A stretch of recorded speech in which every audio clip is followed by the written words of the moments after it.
Chapter 900.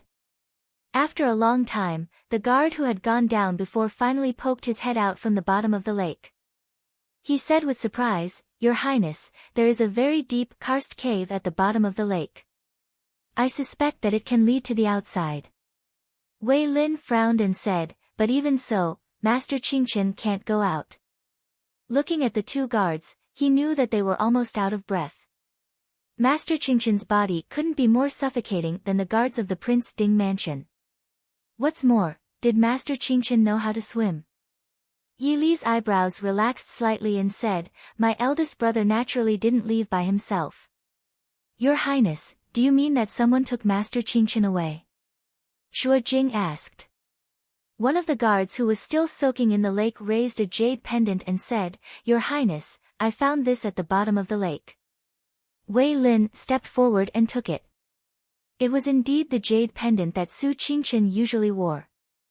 The silk ribbon that tied the jade pendant was not broken, but the jade pendant was found in the lake.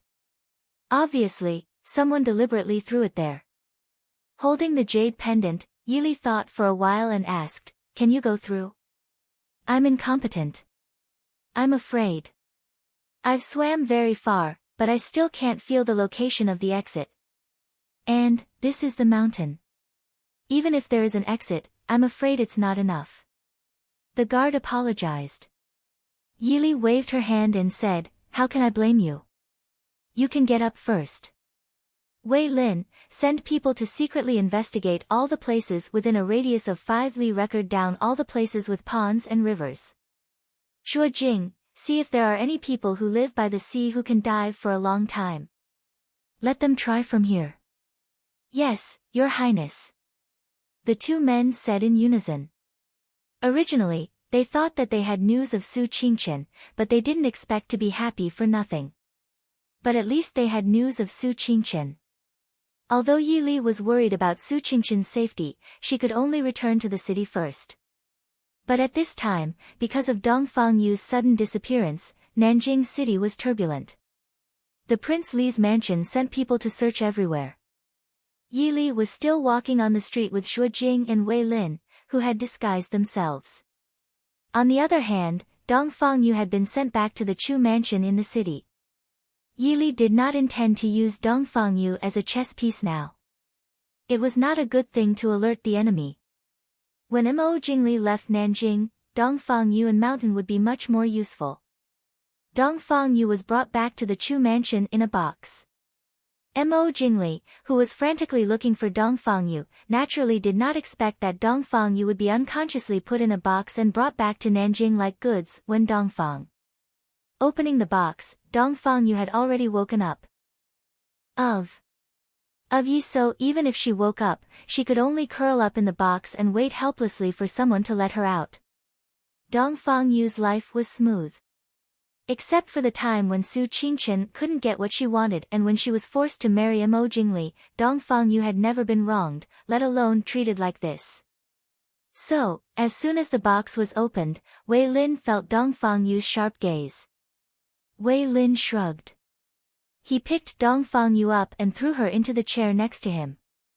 Dongfang Yu glared at the person on the main seat angrily. But when she saw the handsome man sitting on the main seat, she was stunned. "It's you." Yi Li smiled faintly and nodded. "Miss Dongfang, you've been wronged." It was Chu Junwei, but it was Yi Li's voice. Dongfang Yu's face suddenly became very ugly.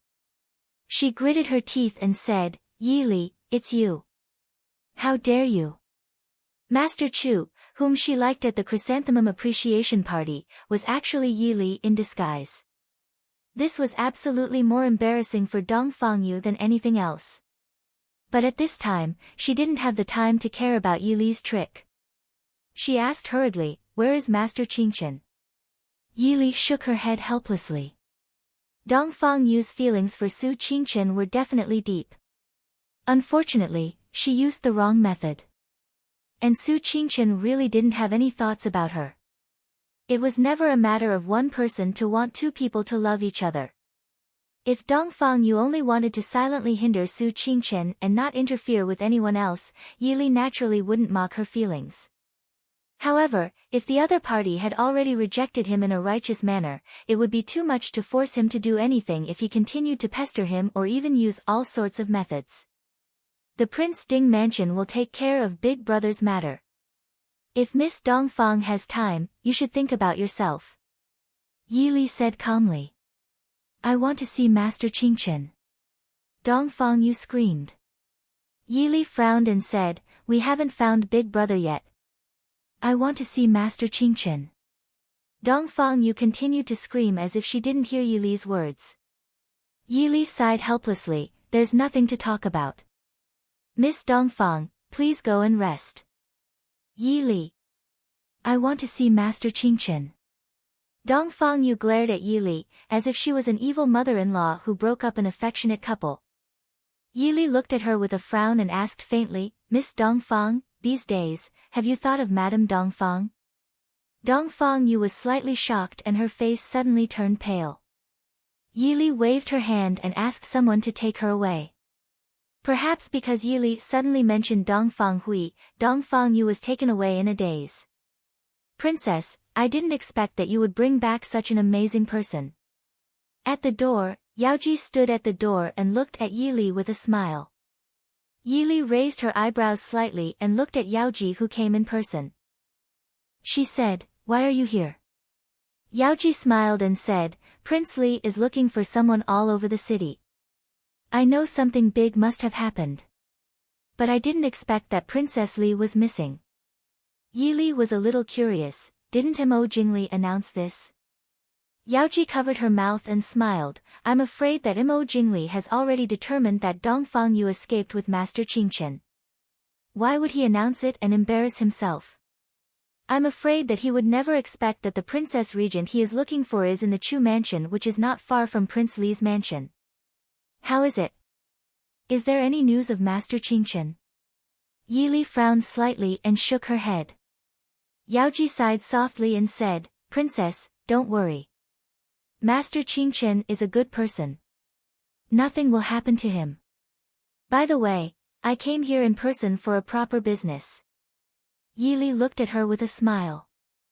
Yaoji waved the invitation in her hand and said with a smile, Prince Li is going to go to war, but he is a little short of military funds.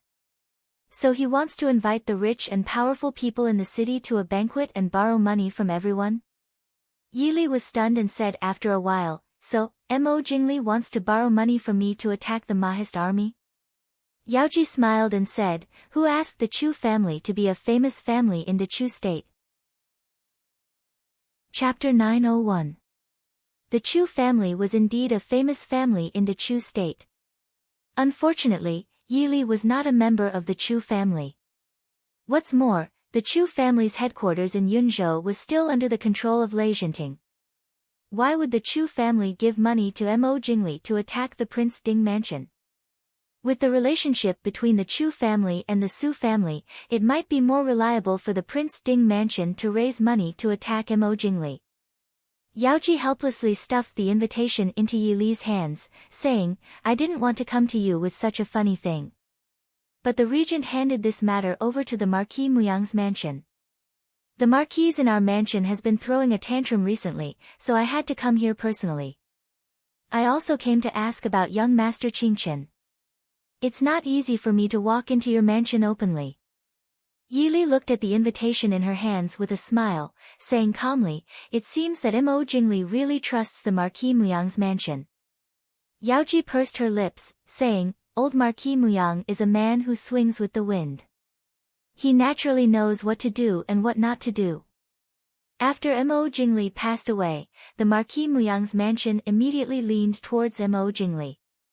Although the Marquis Muyang's mansion had some conflicts with Prince Li in the past, Marquis Muyang has helped Prince Li a lot in the past 2 years. What's more, he has taken the initiative to withdraw and pass the title to Mo Jingli. Mo Jingli has to do something. Otherwise, how can he appease the old officials of Mo Jingqi? Yi Li thought it made sense. She gently patted the invitation in her hands, saying, I know. Go back and tell Marquis Muyang that Chu Junwei will definitely be on time for the banquet. Yaoji looked at her curiously. You're not really planning to help Mo Jingli raise money for the army, are you? Yi Li smiled but did not say anything. Instead, she asked, I'm a little curious. Why is Mo Jingli short of money? In the past few years, the Dechu state had not suffered from any disasters, nor had it sent troops abroad. A few years ago, when Mo Jingli moved south, he emptied the Dechu state's treasury. Of course, most of that money went into Mo Jingli's private vault. Yi Li once thought that Mo Jingli might be one of the richest people in the world. Yaoji shrugged, I don't know about that. However, I'm afraid the Dechu state's treasury didn't have much money. Didn't the Dechu state go to war several times in a row? The most tragic thing was that they were defeated in every battle. In the end, they even lost Chu Jing. Furthermore, even if Mo Jingli has the money, he may not be willing to use it to pay the soldiers. Hearing this, Yi Li could not help but smile. I didn't expect Mo Jingli to have the habit of being a miser. Speaking of which, among the nobles, the Prince Ding mansion was the most powerful. However, Prince Ding and Princess Ding themselves were not very rich. The wealth under the Prince Ding mansion's name was naturally incalculable. However, Yi Li and Mo Xiuyao did not have the temperament to accumulate wealth. Therefore, their private vaults added up to no more than 400,000 to 500,000 taels of silver.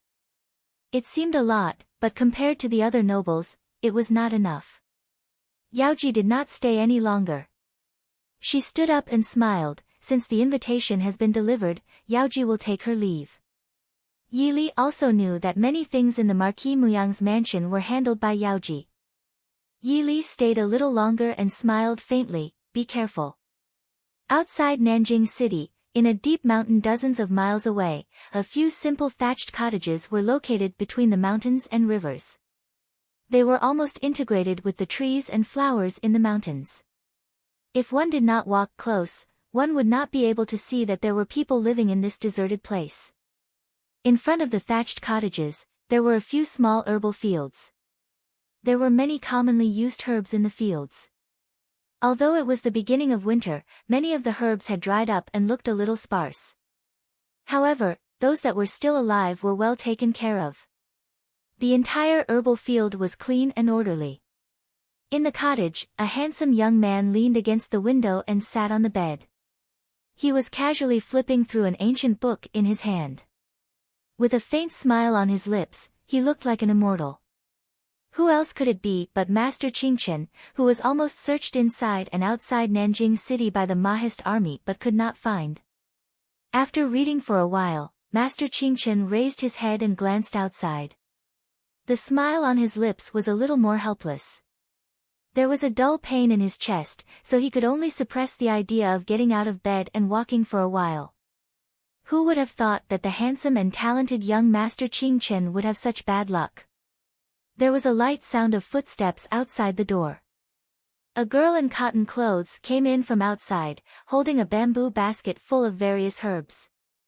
Seeing the person leaning against the bed, she quickly put down the bamboo basket and came forward to inquire, Su Qingchen, why are you sitting up?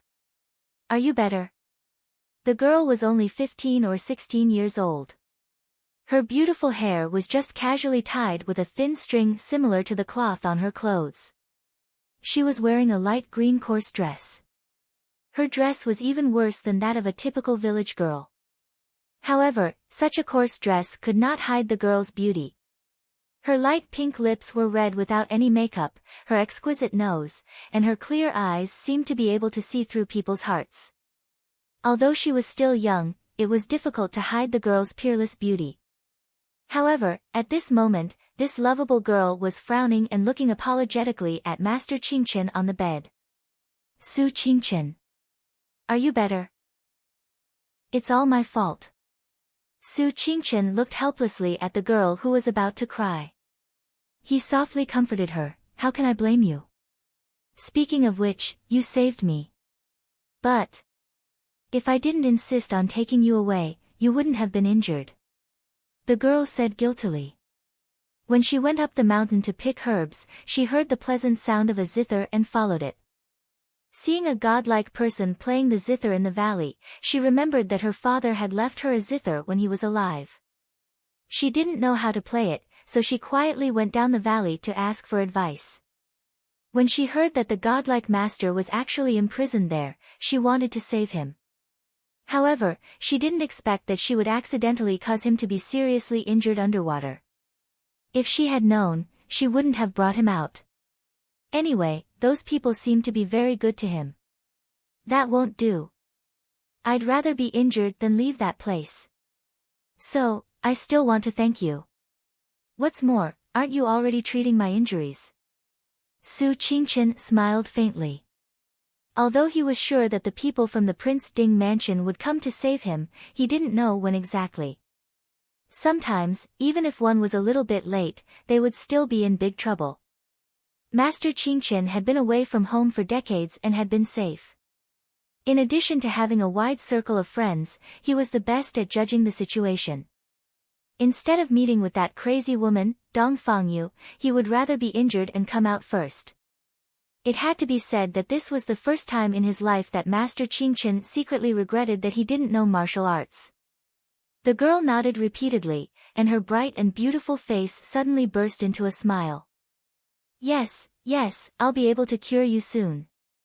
My medical skills are very good. The doctors in the city all say that the medicine I make is very effective. Su Qingchen, I bought some good medicine from the city and just made it. You can eat it. The girl took out a small wooden bottle and presented it to him as if it was a treasure. She blinked her big eyes and looked at him eagerly.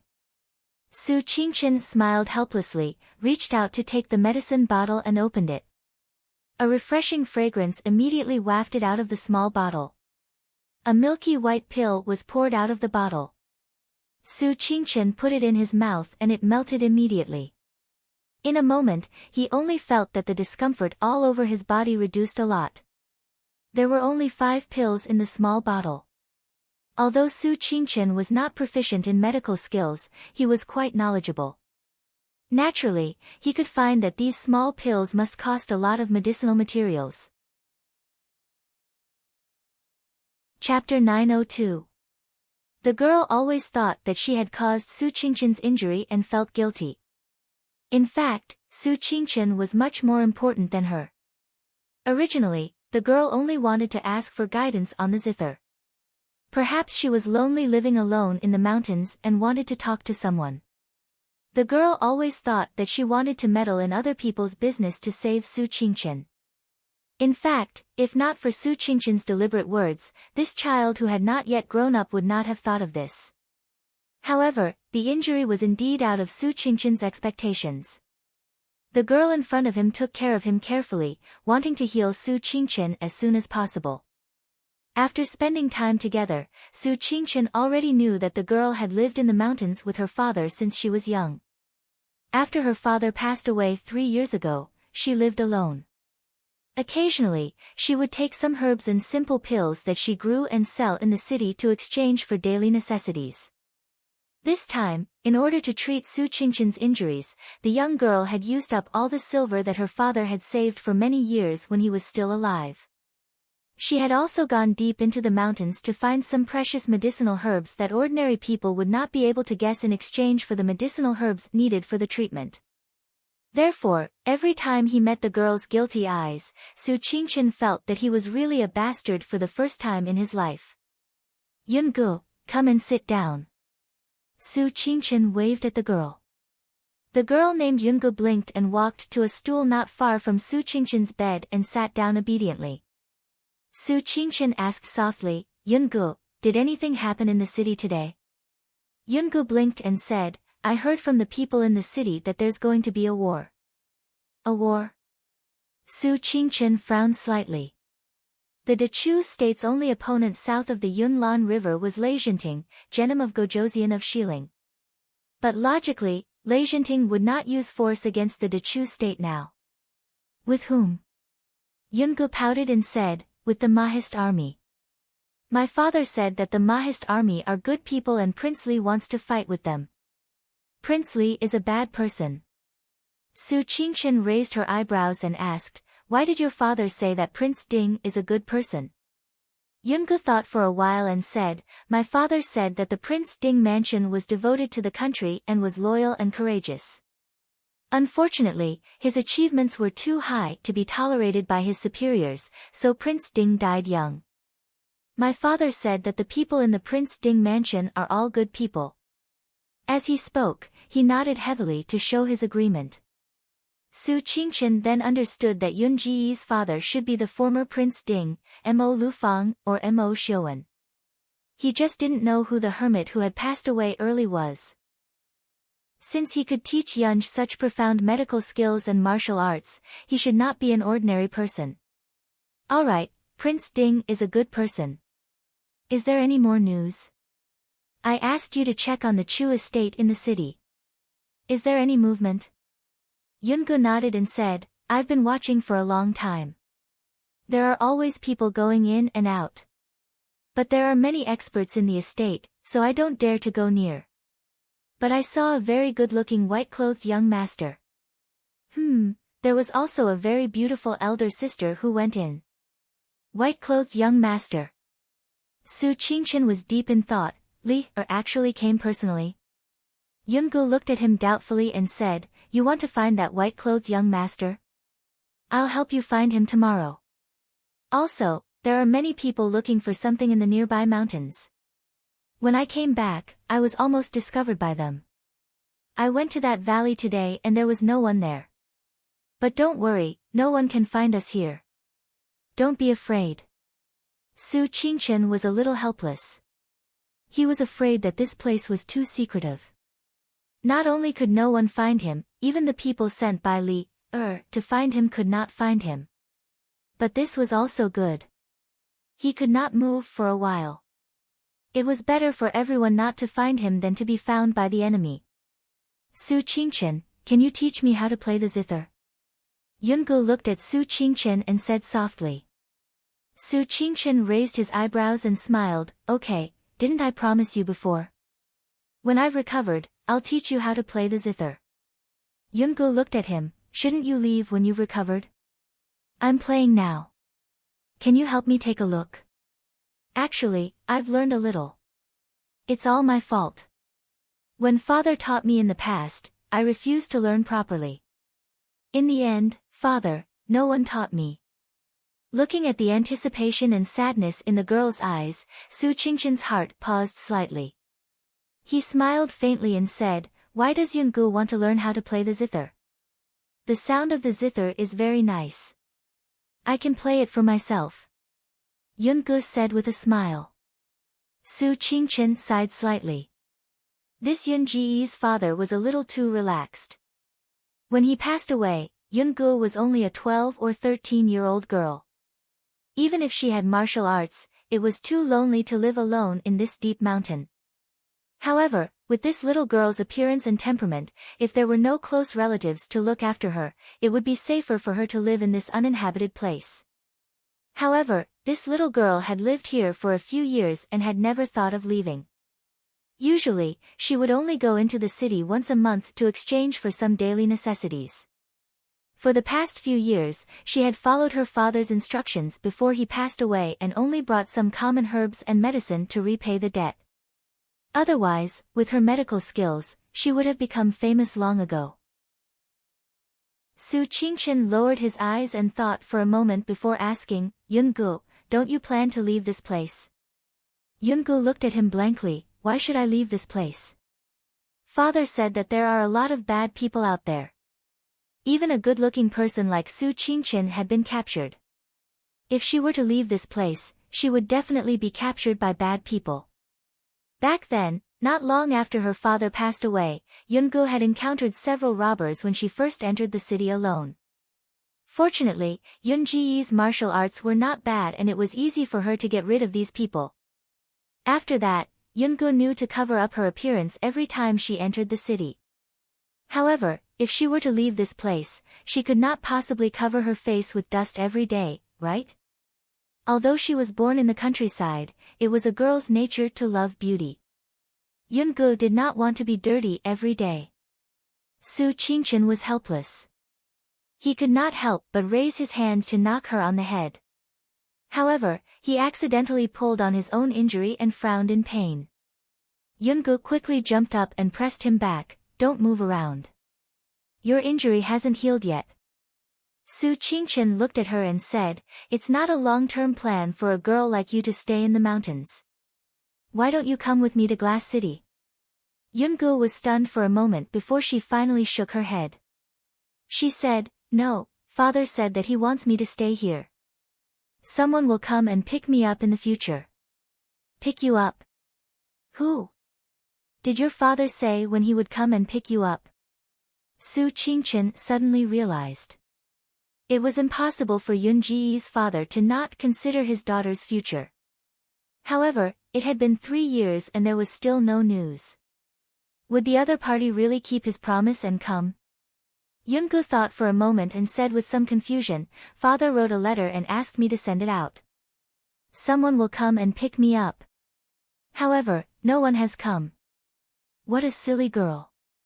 The letter had been sent out for 3 years and no one came.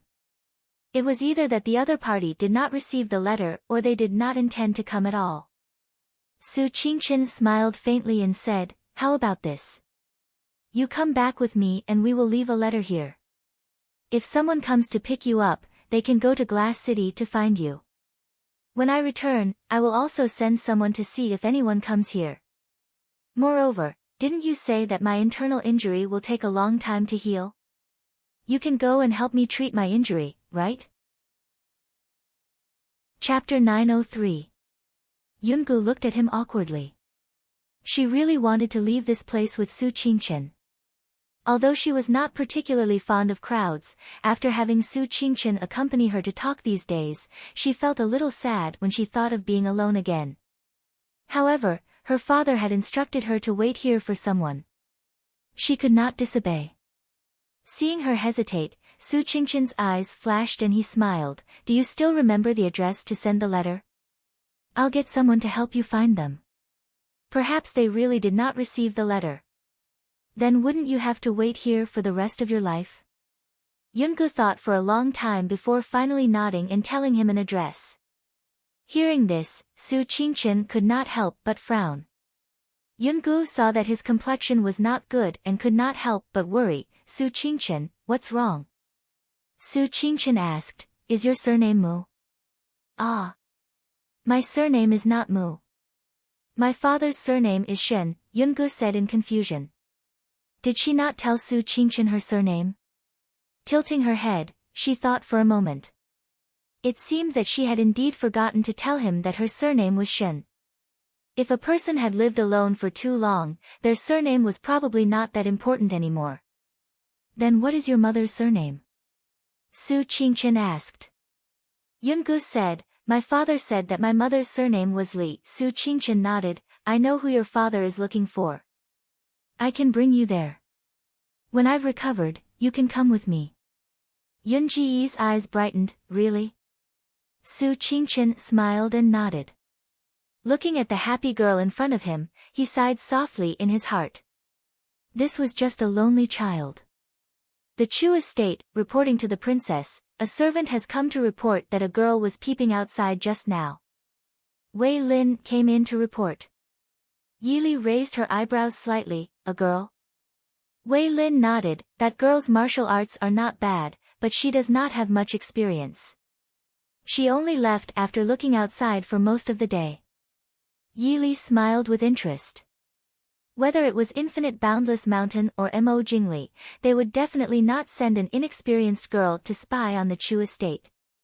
Did you see clearly what she looked like? She seemed to be 15 or 16 years old. However, I did not see her face clearly. Also, the person who followed her out of the city has already returned. Yili smiled and said, you lost him? Wei Lin nodded in shame. He felt that the shadow guard was becoming more and more out of hand recently. First, he lost young Master Qingchen. Now, he even lost a 15-year-old girl. It was a complete disgrace to Qilin. Yili smiled and said, that's enough. You don't have to scold them. Logically speaking, they would never lose sight of an inexperienced little girl. He ordered his men to search the area where the girl went missing. In addition, send people to keep an eye on that place. That little girl definitely won't point it out this time. Wei Lin nodded and said, yes, many thanks to Princess Consort's kindness. Yi Li shook her head and said, even so, I think Qi Lin still needs to learn something else. Yes, I will follow your orders. Yi Li smiled and said, we'll talk about this later. Do you think this little girl has something to do with Big Brother? Wei Lin lowered his eyebrows and thought for a while. He said, it is indeed very possible.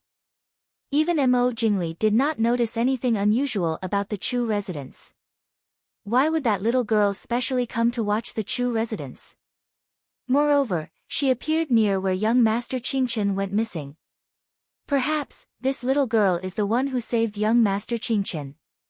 But, since young Master Qingchen was saved, why didn't he come back? Yi Li frowned and said, Big Brother is very likely to be seriously injured. Don't worry.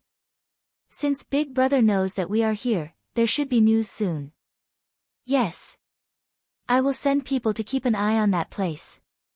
The Li Palace is very strict today. Soon, we will have to attend Mo Jingli's banquet.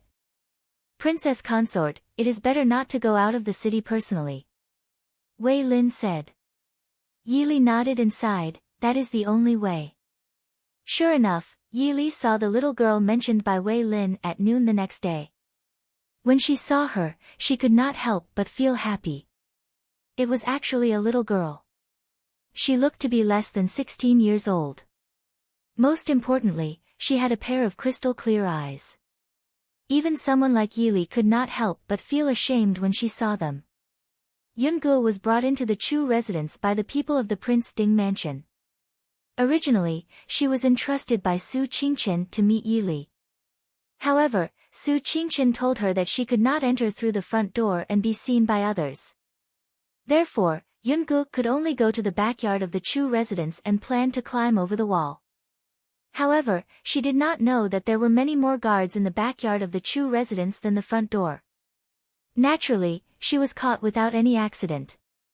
Yungu looked at Yi Li curiously and asked, are you the Li, that Su Qingchen mentioned? Yi Li smiled and nodded, that's right, I am Li, Little girl, who are you? Yungu smiled, I'm Shin Yungu. I'm Su Qingchen's friend. You're very pretty, but why are you wearing men's clothes? Yi Li was a little surprised, you can tell that I'm a girl. Or did Big Brother tell you? Yi Li thought that she had dressed up very well. At least, no one had been able to see through her yet. At least, not this innocent little girl in front of her could. I'm a doctor, Shin Yungu said proudly, of course I can see. There are many differences between men and women. Yi Li smiled. It seemed that there was still a big difference between those who knew medicine and those who knew medicine. At least, the other person who claimed to be proficient in medicine did not see through her identity. Yi Li looked at the little girl in front of her and asked, is my big brother okay? Hearing this, Shin Yunji's little face suddenly drooped. She said bitterly, I'm sorry, it's all my fault. Su Qingchen was seriously injured. Don't worry, I know you saved Big Brother. Tell me what happened slowly, Yi Li comforted her softly. Shin Yungu told the story of her encounter with Su Qingchen in detail. Yi Li understood. Maybe it was an accident that Shin Yungu heard the zither at first, but it was no longer an accident when Shin Yungu ran into the valley to ask Big Brother to hand over the zither without alerting anyone. It would be too much to blame this little girl for what happened to Big Brother. Even Zhuo Jing and Wei Lin, who were standing behind Yi Li, had a strange look on their faces. They silently criticized in their hearts, is this the retribution of Mr. Qingchen for abducting an innocent girl? Yi Li patted Shin Yunji's little hand and smiled, how can I blame you? I want to thank you for saving Big Brother. Shin Yungu was prepared to be scolded, but Yi Li's gentle behavior made Shin Yungu a little uncomfortable. She asked in a low voice, Li, you don't blame me? Yi Li smiled and said, you don't have to be so polite. I'm a few years older than you. You can call me sisterly, It's not your fault, so how can I blame you? What's more, you're a little girl and you brought Big Brother out from the bottom of the water. It's inevitable that you bumped into him. Yi Li was really a little surprised. How could Shin Yun-gu, who was so small, drag a big man out from the bottom of the water? Even if it was a big man, it would not be easy. Therefore, Mr. Qingqian's internal injuries were really light. It was good enough that he did not hit his head. Chapter 904. Yun Ji's eyes lit up. The only people she was familiar with since she was young were her father and mother. When she was at the foot of the mountain, she was very envious when she saw other people with older sisters. Sisterly, Good child. Yi Li lovingly patted her little head and smiled. How is Big Brother's injury now? Yun-gu said, he will be able to move freely in a few days. But he can't move well for the next few days. I've said what Su Qingqian wanted me to say. I have to go back, otherwise he will be hungry. Yi Li smiled and nodded. In that case, I will trouble you with Big Brother. I will send someone to treat him when he is better in a few days. Yun-gu shook her head and smiled. It's no trouble. Su Qingqian will talk to me. Very good. That's good. Wei Lin, send Miss Yun-gu out of the city. Also, if Big Brother needs any medicine, send it over as well. Yi Li turned her head and instructed. Wei Lin replied, this subordinate obeys. Seeing Wei Lin take Yun-gu out, Yi Li couldn't help but laugh softly. What an interesting little girl, isn't she? Zhuo Jing nodded and said, I really didn't expect that the one who took young Master Qingqian away was such a delicate little girl. Most importantly, this little girl's character is so clean and bright, which is rarely seen. Most importantly, there was actually such a beautiful little girl in the wilderness. Young Master Qingqian was really lucky. Why didn't Princess send someone to take care of young Master Qingqian? Zhuo Jing smiled. Yi Li said lightly, since Miss Yun-gu has taken good care of Big Brother for so many days, it's okay to trouble her for a few more days. What? Zhuo Jing raised his eyebrows and smiled. What does Princess mean? Yi Li waved her hand and stood up. I don't mean anything. Big Brother has been tired these few years. It's rare for him to have this opportunity. He should recuperate well. That little girl's personality was pure and simple. She didn't seem to be as polite as the other girls. Big Brother allowed her to come to the Chu mansion because he trusted her. Since that was the case, she should stay well. You are right, Princess. Yun-gu took many bags of things with her and was sent to a place not far from her home by the guards of the Prince Ding mansion before she went back. As soon as they entered, Su Qingqian looked at the little lass who was almost drowned by all kinds of boxes. She couldn't help but raise her eyebrows and smile. Since when did you like to go shopping? Yun-gu touched the sweat on her face and said with a puffed-up face, I didn't buy it. It was a gift from Big Sister Li, Su Qingqian looked at her with some amusement. They had only met once, and she was already calling her sister Li, What an unguarded little girl. While Yun-gu was busy putting all kinds of things on the table, she muttered softly, Su Qingqian, you're really a young master. It's just a few days, but you actually have to prepare so many things.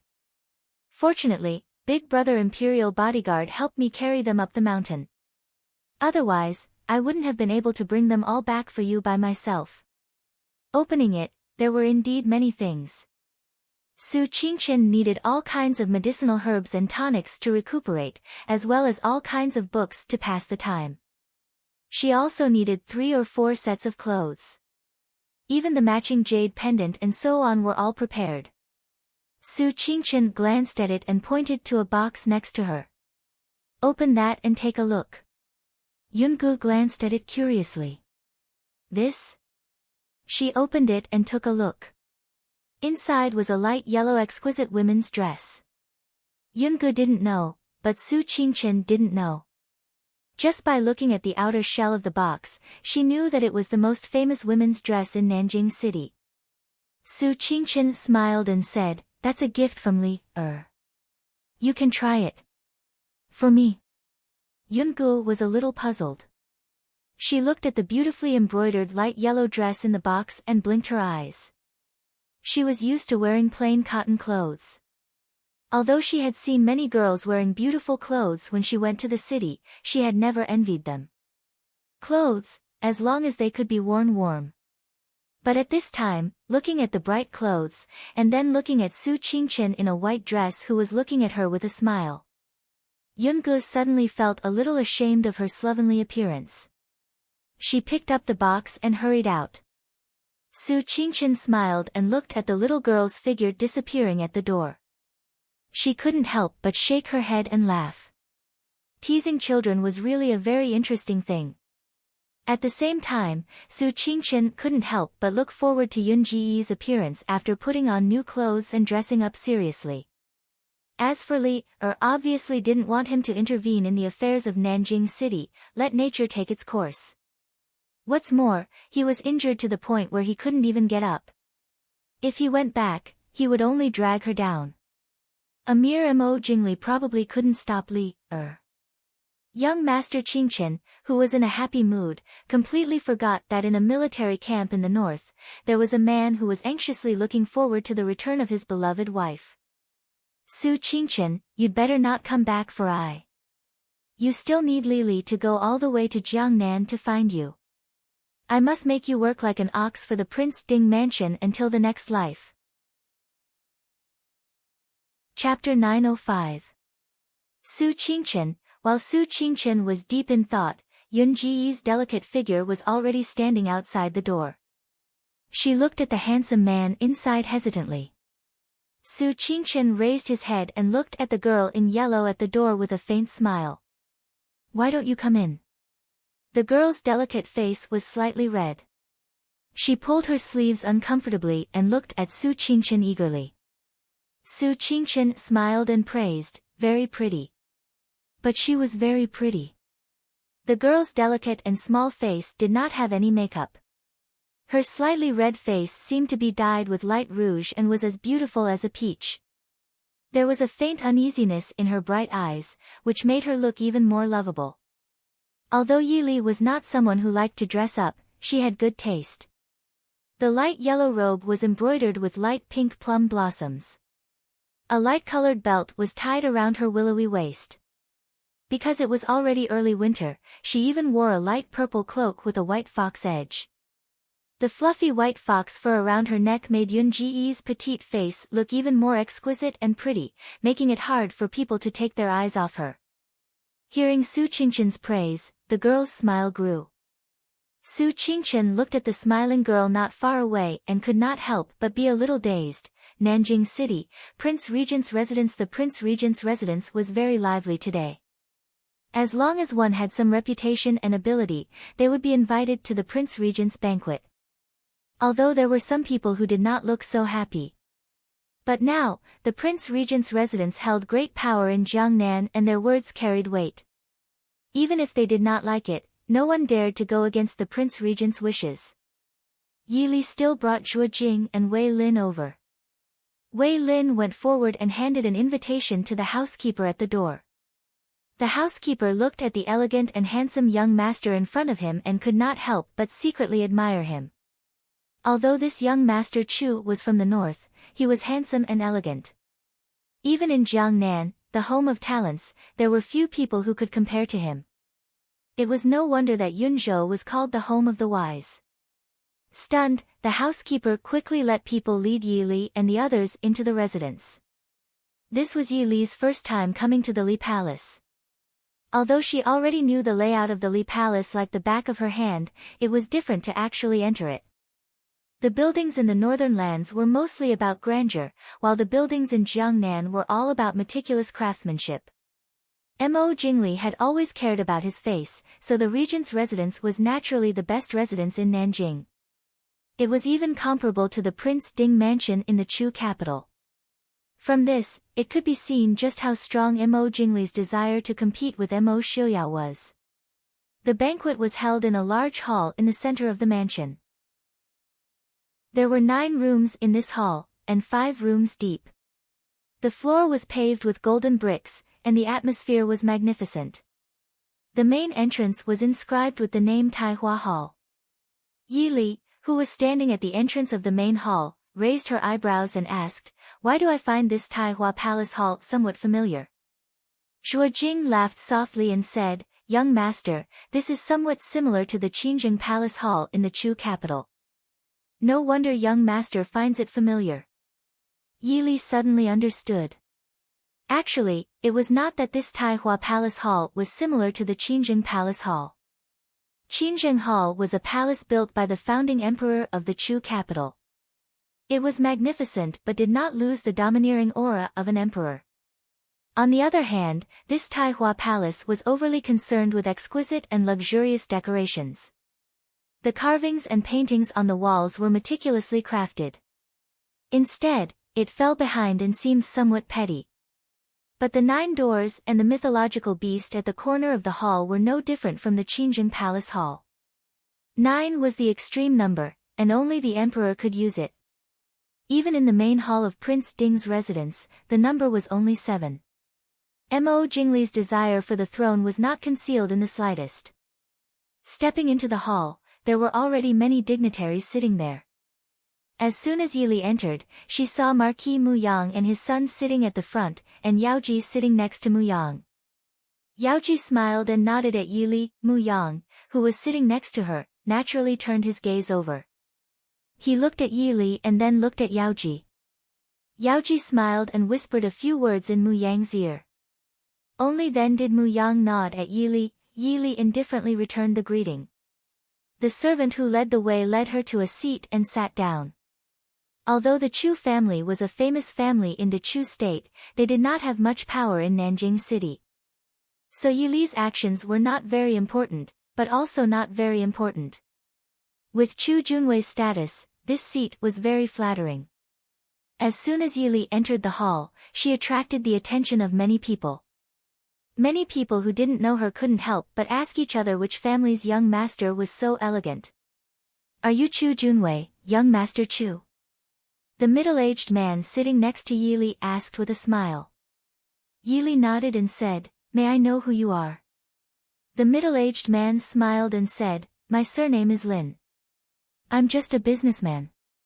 I can't compare to young master Chu's family." Yi Li smiled and said, "Mr. Lin is too polite. The Lin family is the leader of the silk business in Jiangnan. Their family property is huge. I'm afraid that they are not below the richest people in the world.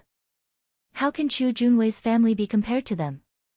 Yi Li's words were obviously to the middle-aged man's liking. Businessmen were rich but not expensive. They were always a bit envious and jealous of these scholars.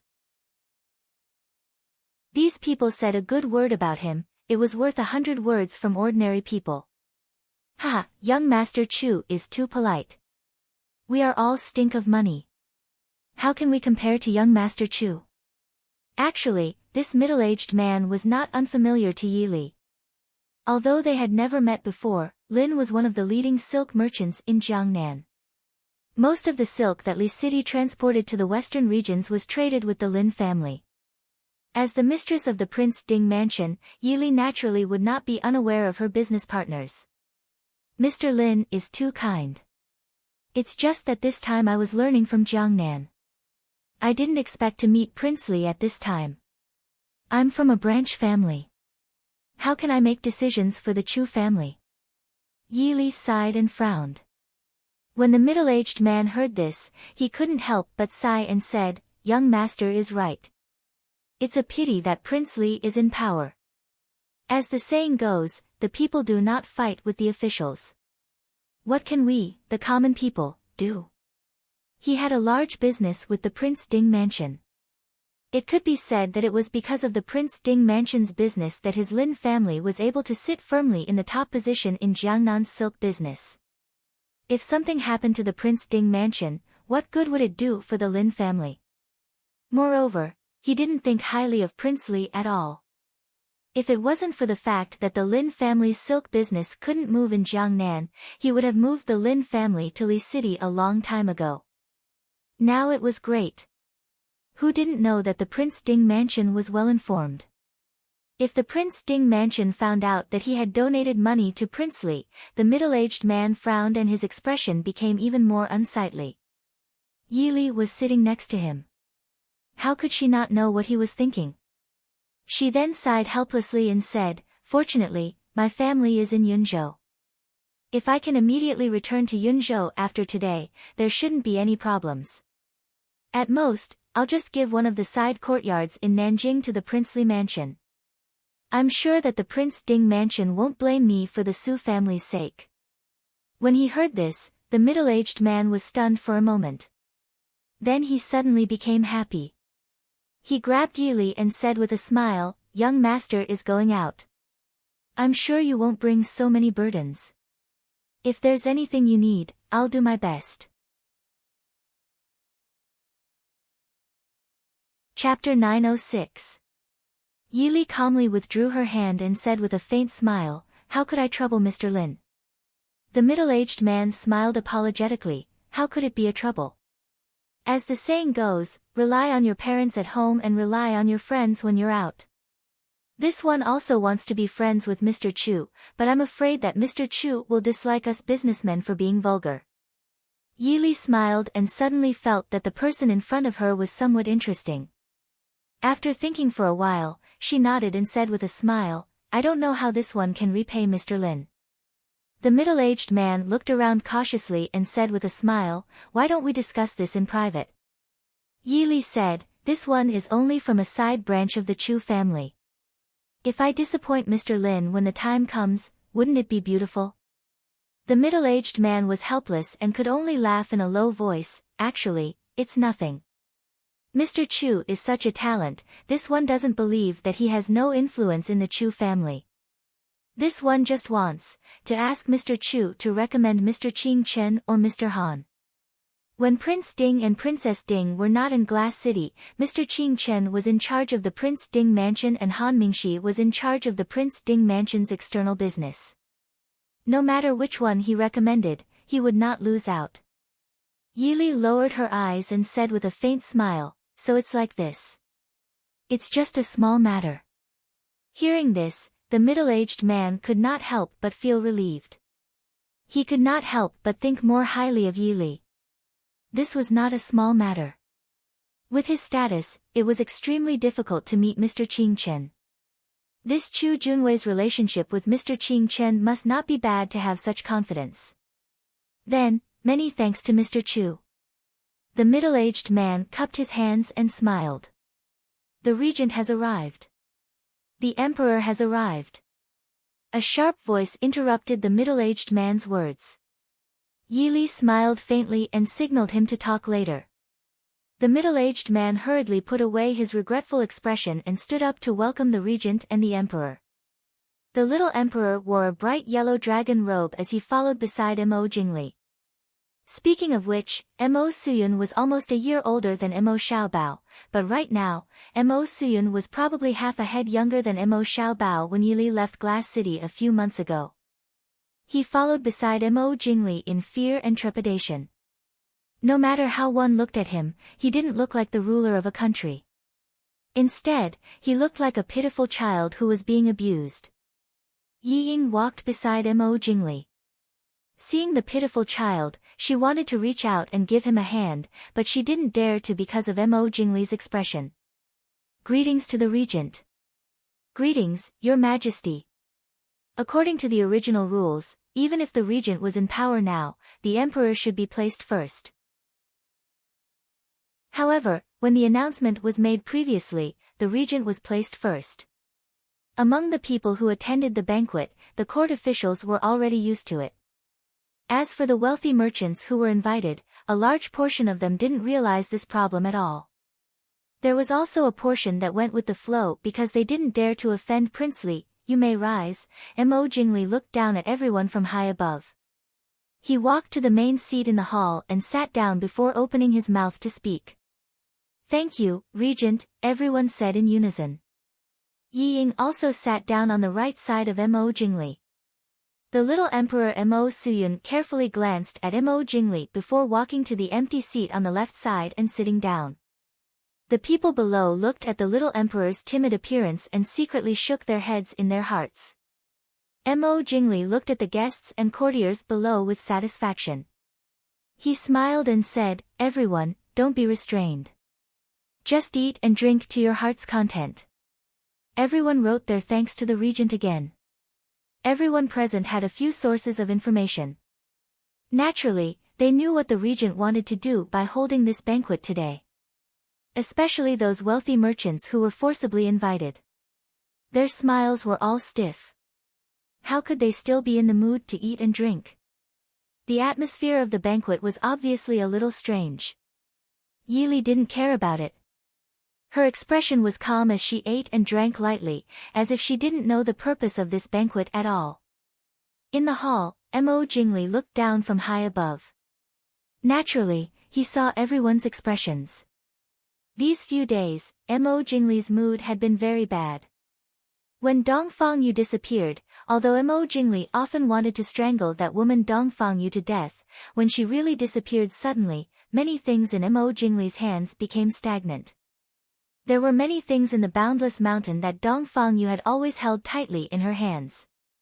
Once she was gone, Mo Jingli couldn't mobilize that power at all. There was also the Empress Dowager who publicly fell out with him in the court. Although there was probably no one in Nanjing who didn't know that the relationship between mother and son was bad, but now that he had publicly imprisoned his birth mother, Mo Jingli was condemned by many scholars. At this time, looking at the stiff but obedient expressions of everyone in the hall, Mo Jingli suddenly felt much better. So what if these people opposed him in their hearts? On the surface, didn't they still have to obediently obey his orders and kneel respectfully in front of him? Come, bring him in.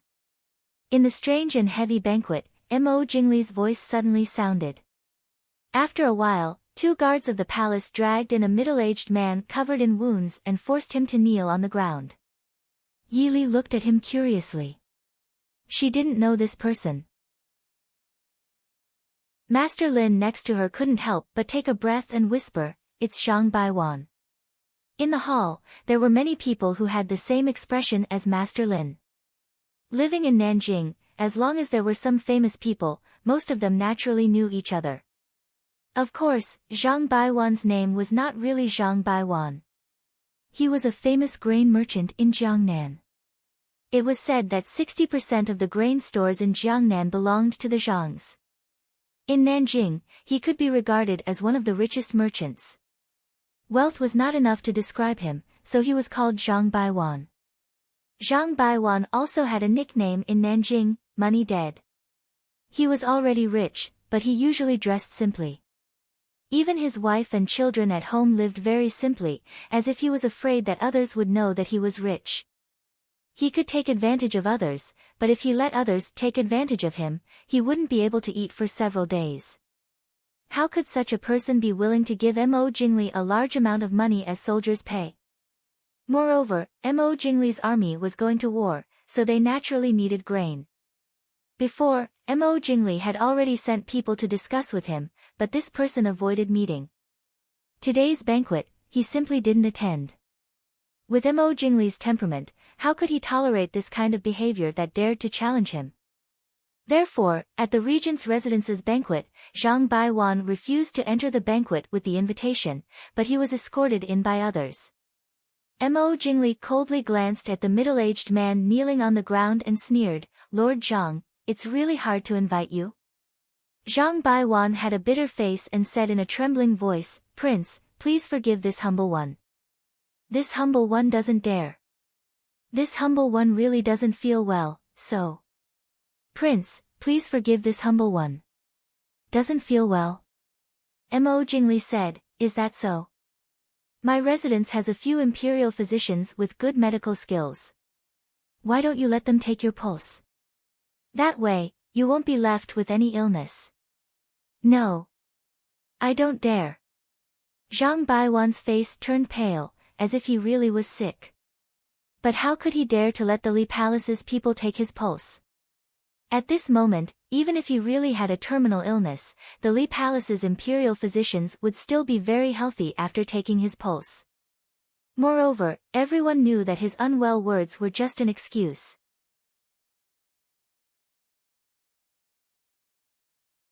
Chapter 907.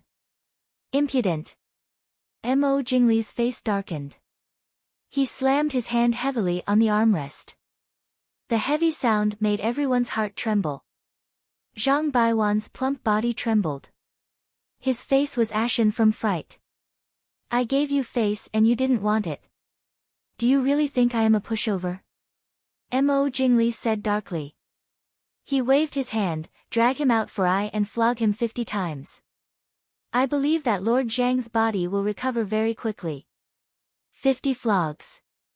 If he really flogged someone like Zhang Baiwan who didn't know martial arts and wasn't young, it would be enough for him to be buried.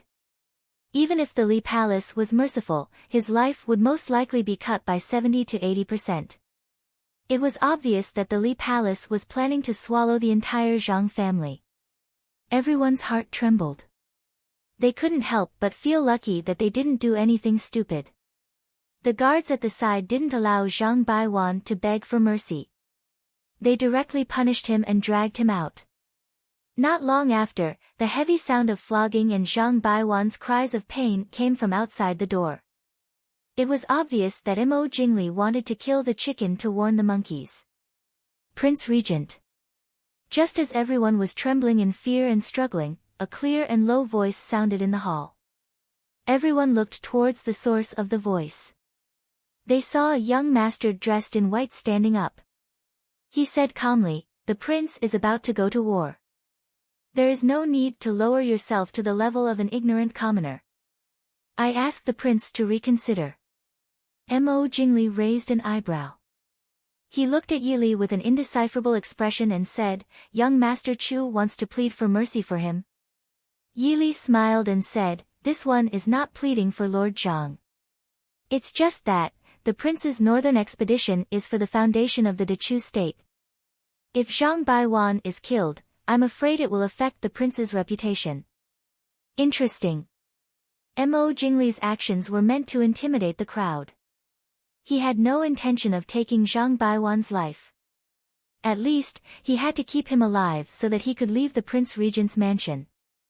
Hearing Yi Li's words, Mo Jingli raised his hand to signal the people around him to call for a halt. Not long after, Zhang Baiwan was dragged back and thrown to the ground. Although Yi Li begged for mercy, she still received more than 20 beatings. Her clothes were soaked with blood. Mo Jingli looked coldly at the person sprawled on the ground, unable to get up. He said to Yi Li, "My northern expedition was originally to recover the lost land of Dechu state. Now, I am only borrowing money from the people in the name of the court. This Zhang Baiwan has repeatedly refused. Does young Master Chu think that such a person should not be beaten?" Yi Li said indifferently, "Such a person naturally deserves to be beaten. However, killing without teaching is called abuse, and not abstinence is called violence. Everyone knows that Lord Zhang loves money as much as his life. It is inevitable that he would be muddle-headed for a moment. Now that he has learned his lesson, I believe that Lord Zhang will not disappoint the prince again. Is that so?" Mo Jingli raised his eyebrows as he looked at Zhang Baiwan. Zhang Baiwan was able to accumulate tens of thousands of assets. He was definitely not an idiot. How could he not know that he had almost lost his life just now? If it wasn't for young Master Chu's pleading, Zhang Baiwan would have become a dead man.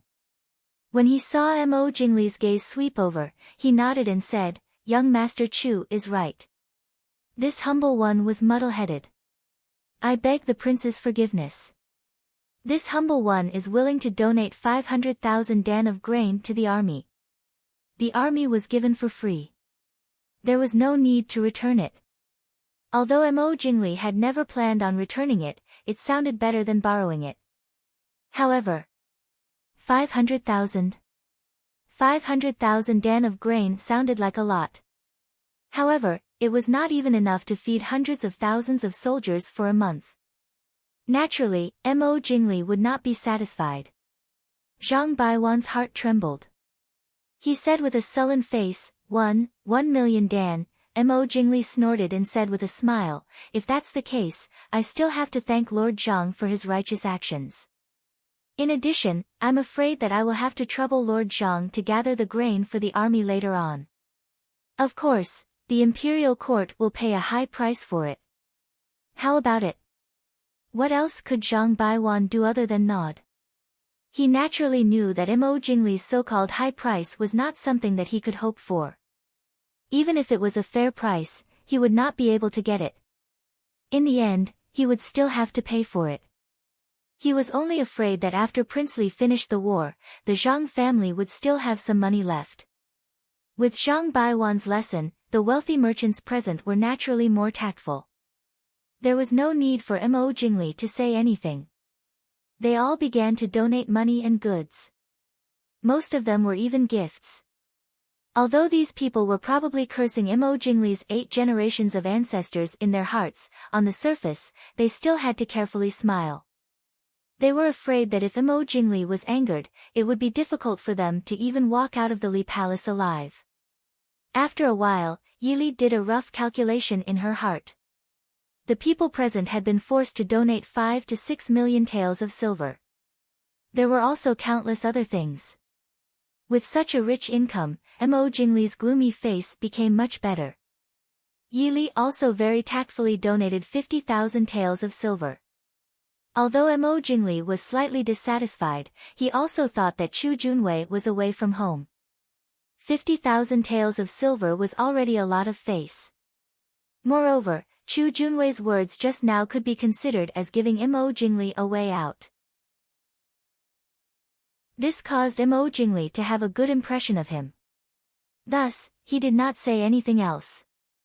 Of course, this 50,000 taels of silver was given by Master Lin, who was sitting next to Yili. Master Lin had lost 450,000 taels of silver in one banquet.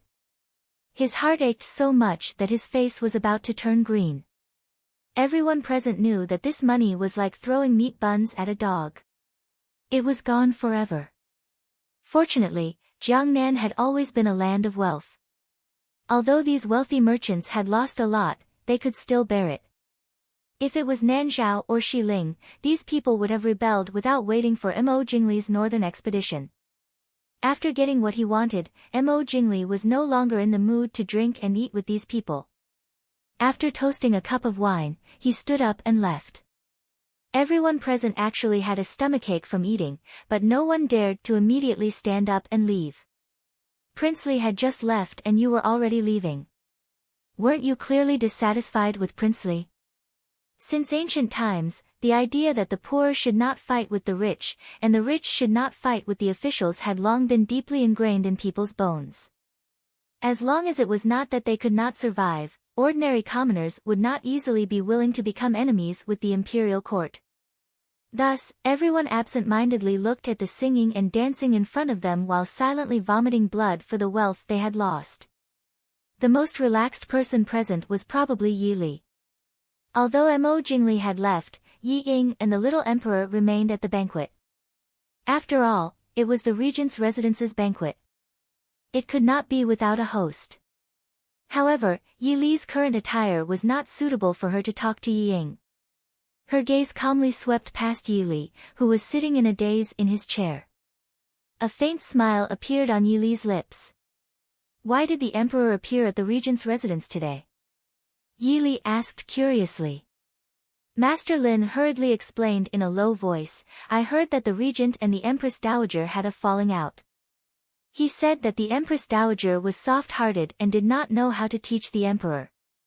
He planned to bring the emperor with him and teach him personally. Teach him personally?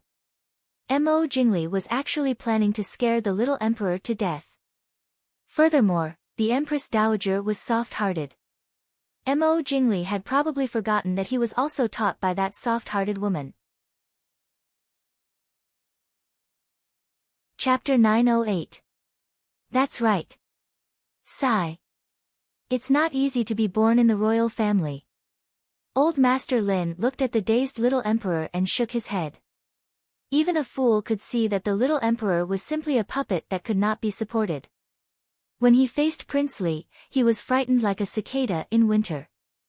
Princely probably did not treat the little emperor well. It was better if he stayed in the royal palace with the Empress Dowager and Empress Dowager watching over him. Now that he was in the princely manor, who knew how long he could live? Yili lowered her head and thought for a while. She looked at Wei Lin behind her. Wei Lin went forward and bowed. Yili whispered a few words in Wei Lin's ear. Wei Lin nodded silently and returned to his original position. Old Master Lin looked curiously at the two guards behind Yili. He felt that this young Master Chu was more and more mysterious. Young Master Chu, Zhang Baiwan, who had just been beaten, came over with a pale face. He smiled and said, "Thank you, young Master Chu, for putting in a good word for me in front of the regent." Because Zhang Baiwan had just offended Mo Jingli, no one dared to say anything to him. And Zhang Baiwan did not have a good relationship with others. Otherwise, even if he was confused at that time, someone would have reminded him. Zhang Baiwan was most likely used as a pawn by these people. But the banquet was not over yet. Zhang Baiwan, who was injured, did not dare to leave. He sat alone in a corner and looked very miserable. At this time, he reluctantly came forward to thank Yili. Yili smiled and nodded, "Lord Zhang, you don't have to be so polite. It was just a small matter." Zhang Baiwan smiled bitterly and said, "Young master's effort saved this old man's life. In the future, if young Master Chu needs anything, I will not refuse." Yili snickered. This Zhang Baiwan wasn't really muddle-headed. However, she didn't take his last sentence seriously. With Zhang Baiwan's money-loving personality, he wouldn't suddenly change just because of a beating. "I wouldn't dare. Lord Zhang, you don't have to be so polite." Zhang Baiwan looked at Lord Lin beside him and said with a smile, "If young Master Chu has the time, this old man will prepare a small banquet for young Master Chu." Yili pondered for a moment and said with a smile, "If that's the case, I'll have to trouble Lord Zhang then." Seeing that Yili had agreed, Zhang Baiwan happily returned to his seat. Old Master Lin looked at Zhang Baiwan and couldn't help but laugh. "I didn't expect this Zhang Baiwan to be so generous after being beaten up. I'm afraid that after so many years, young Master Chu is the first person who is fortunate enough to be treated by him willingly." Yili smiled faintly and said, "Mr. Lin is joking." Old Master Lin shook his head and said, "This Zhang Baiwan has never done anything without benefits. Young Master Chu should be careful." Yili nodded and thanked Old Master Lin for his reminder. Although Old Master Lin also had some other thoughts, he reminded her with good intentions in the end. In this world, there was no kindness without a reason. Zhang Baiwan was also considered a celebrity in Nanjing. Yili naturally had some understanding of him. It was true that he was grateful to her for saving his life, but she was afraid that he was more interested in the Chu family. Old Master Lin thought for a moment and looked at Yili with a smile. He whispered with a smile, "I heard that Zhang Baiwan seems to have a young lady waiting to be betrothed." Although he didn't say the rest of the words, Yili already understood his meaning. In fact, after seeing Yili today, there were many people who had such thoughts. After all, although Chu Junwei was only a side branch of the Chu family, his background was not something that merchants like them, who were looked down upon by others, could compare to. Moreover, this young Master Chu was handsome and elegant. Even King Li seemed to treat this young master with respect. Needless to say, the Chu family and the Su family were inextricably linked in countless ways. Such a good son-in-law was naturally the object of everyone's desire. Even old Master Lin himself had such thoughts. It was a pity that he had two daughters. His elder daughter had already married a few years ago, while his younger daughter was not even 10 years old. He could only sigh and wring his wrists. Hearing old Master Lin's words, Yili couldn't help but be stunned and speechless. She really hadn't thought about this problem. After all, no matter how much she pretended to be a man, she was still a woman. No woman would think that someone would want to marry their daughter to her. But now, hearing old Master Lin's words, Yili turned to look at Zhuo Jing and Wei Lin. The two of them also had strange expressions. After a while, Wei Lin slowly said, Gongzi's style is outstanding, and his handsomeness is matchless. Naturally, he is the object of admiration of many parents. So Wang Yi not only had to guard against men, but also against women. Wei Lin and Zhuo Jing couldn't help but secretly sympathize with their prince. Yili shook her head helplessly and said with a smile, Thank you for your reminder, old Master Lin. This one understands. Old Master Lin chuckled. He covered his mouth and said in a low voice, This one was just saying something for nothing. Originally, I said that I would rather tear down a temple than ruin a marriage. However, this daughter of Zhang Baiwan. He. Young master, please reconsider. In the opposite corner, Zhang Baiwan obviously noticed that old Master Lin might be talking about his family. He glared at him fiercely. Old Master Lin didn't mind and continued to drink his wine. Yili shook her head helplessly and raised her wine cup to Zhang Baiwan. Everyone present was surprised to see this. They didn't expect young Master Chu to see the stingy and miserly Zhang Baiwan in a different light. Chapter 909. On the morning of the second day, Yili received an invitation from the Zhang Fu as expected. An invitation for Master Chu Junwei to attend a banquet in the afternoon. Seeing the plain invitation, Yili couldn't help but shake her head and laugh inside. This Zhang Baiwan was really cunning. It hadn't even been a day and he probably hadn't even recovered from the wounds inflicted by Mo Jingli's people. Is Master going to attend the banquet? Wei Lin asked curiously. Yili put down the invitation and said with a smile, Of course I'm going. Didn't you hear Master Lin say? This is the first time Zhang Baiwan has taken the initiative to invite. How can we not give face? Wei Lin was non-committal. In any case, if Wang Fei was going, they just needed to follow and protect her. With Zhang Baiwan's abilities, he couldn't pose any danger to Wang Fei. Even if Zhang Baiwan really wanted to marry his daughter to Wang Fei, cough cough, Wang Fei couldn't marry him. Master, Shiyard has woken up. As she spoke, the servant girl taking care of Princess Xixia came to report. Wei Lin said with slight shock, She's very lucky, she actually managed to survive. It wasn't that Wei Lin disliked Princess Xixia and wanted her to die, but Princess Xixia's wounds really weren't light. The external wounds weren't fatal, but after the wounds became infected, Princess Xixia developed a high fever and didn't wake up. So many days had passed. Even the doctors in the Fu had given up. They could only take care of her since she hadn't died. Unexpectedly, when everyone had given up, she had woken up. The servant girl said with a strange expression, But, that girl seems a bit strange. Strange? What is it? Is she stupid, crazy, or has she lost her memories? Wei Lin asked. The servant girl shook her head and said with a slight nod, she's stupid. No, she probably has lost her memories. Yili stood and said, Let's go take a look. When they came to Shiyard, they heard sobbing before they entered. However, the sobbing didn't sound like Princess Xixia's sobbing. Mainly, with Princess Xixia's age and personality, she definitely wouldn't cry so loudly.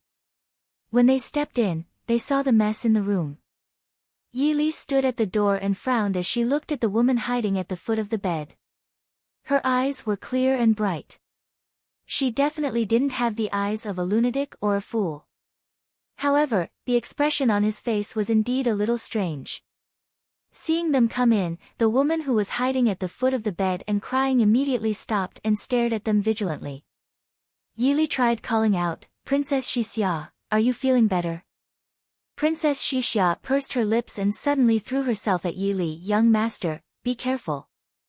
Wei Lin was shocked, and he kicked the person who was pouncing over. Wei Lin, don't. Yili hurriedly cried out. Wei Lin was taken aback and hurriedly withdrew some of his strength. However, he still sent Princess Xixia flying with a kick. But because he had held back 80 to 90% of his strength, he didn't fall too hard. Princess Xixia clearly didn't expect to be sent flying with a kick. She sat on the ground in a daze for a while before suddenly bursting into tears. Woo-woo. Royal sister, bad people bullied Xia, Wei Lin stilled. He turned back to look at Yi Li and said, so she really is dumb. With Princess Xixia's personality, how could she act like this in front of outsiders? She really sat on the ground and started crying. Yi Li looked down and said, I feel that there is a difference between this and being dumb. Xixia, do you recognize me? Xixia was too focused on crying. When she heard Yi Li's words, she hiccuped and looked dazedly at Yi Li. She suddenly reached out to grab Yi Li's face. Brother, you are so beautiful. Yi Li raised his fan to block her hand. He looked at her with a smile and said, does Xixia recognize brother? Princess Xixia blinked in puzzlement. She bit her lip and shook her head. Who are you? I am the princess of Nanzhao. You are not allowed to bully me. I want to find my royal sister. Do you still remember your royal sister's name? Yi Li asked. Princess Xixia rolled her eyes and gave her an expression that said you were dumb. She said proudly, of course my royal sister is Princess Anxi of Nanzhao. My royal sister is very powerful. If you dare to bully my royal sister, she will definitely have people beat you. Yi Li couldn't help but lower her head and laugh. I am good friends with your royal sister. But, how come I don't know that she has a younger sister? Nonsense. All of Nanzhao knows that this princess is Princess Xixia. Princess Xixia glared angrily. Yi Li nodded and said, all right, but I am not from Nanzhao. If you really are Princess Xixia, I will send you back to see Princess Anxi. How old is Princess Xixia this year? Why are you here?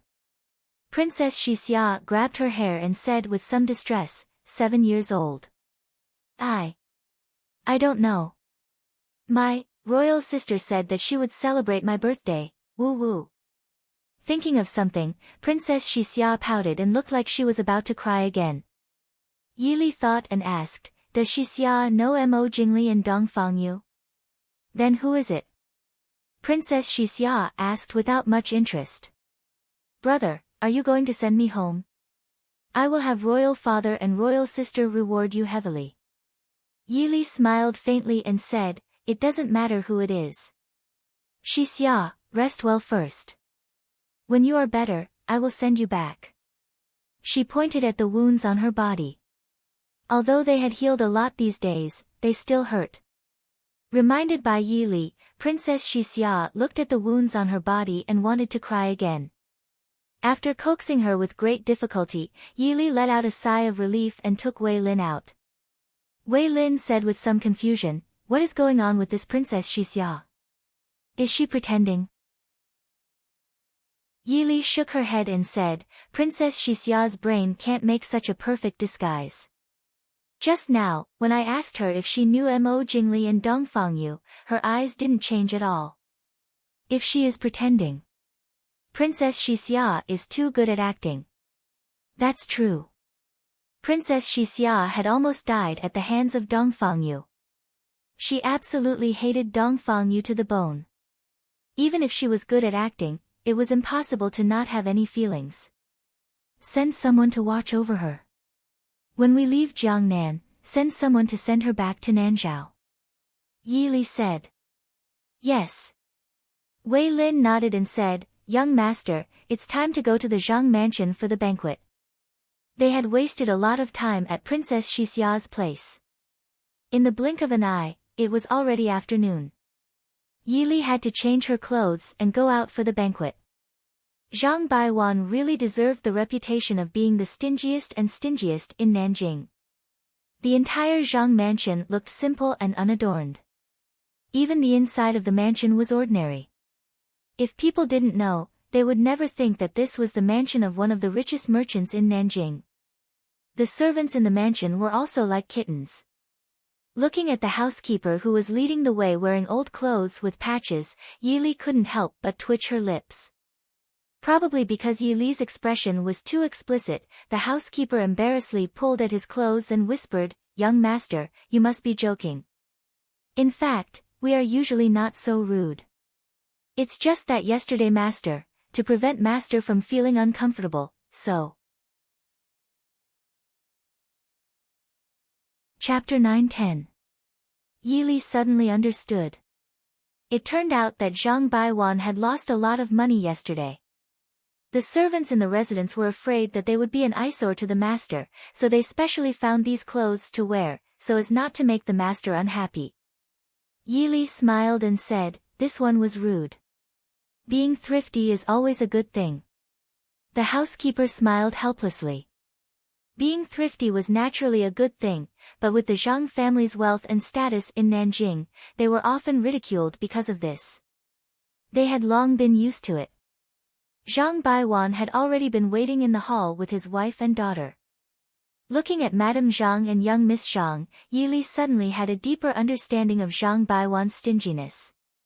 Because of his injury, Zhang Baiwan's face was still a little pale, but when he saw Yi Li come in, his face was full of smiles and was very attentive. "Young Master Chu has come. This old one did not come out to welcome you. Please forgive me." Yi Li cupped her hands and smiled. "Lord Zhang is too polite. This one is Chu Junwei. Greetings to Madam and young Miss Zhang." Zhang Baiwan was very happy and said to his daughter, "Zhu, quickly greet young Master Chu."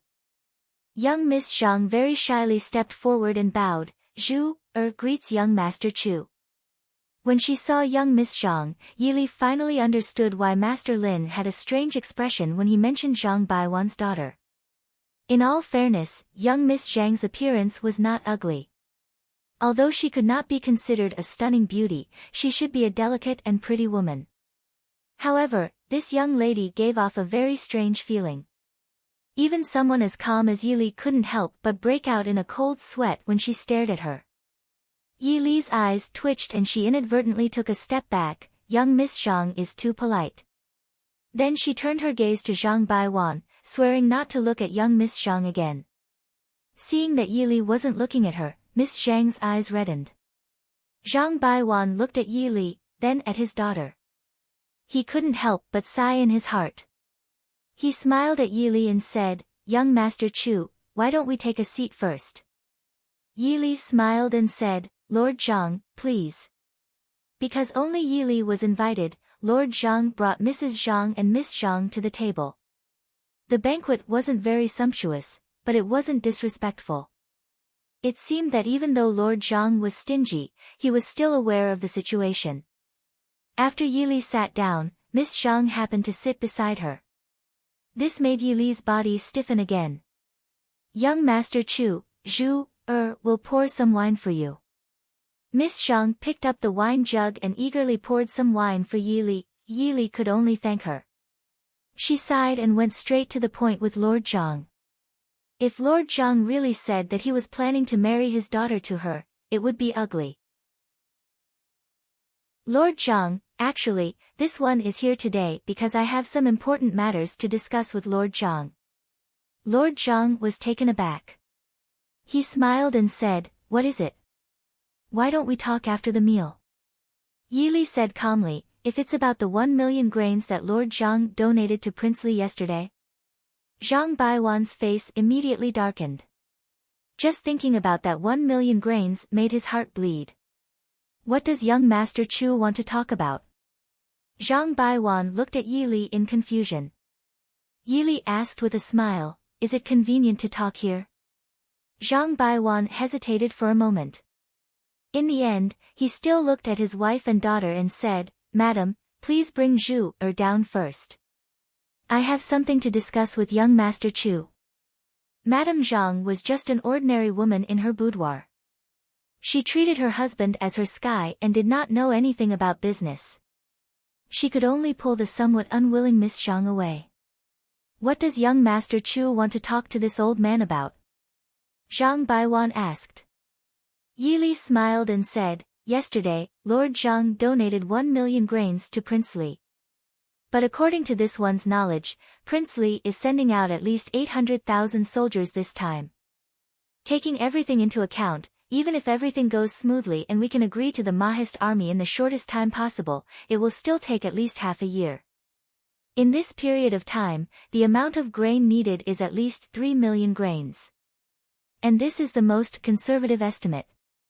Does Lord Zhang think that Prince Li's mansion can defeat the Prince Ding mansion in half a year? Zhang Baiwan looked at him with some vigilance and said, what does young master mean? Yi Li smiled and said, this one also has another piece of news. This time, the army has set out, but the imperial court did not transfer much grain from the granaries of various places.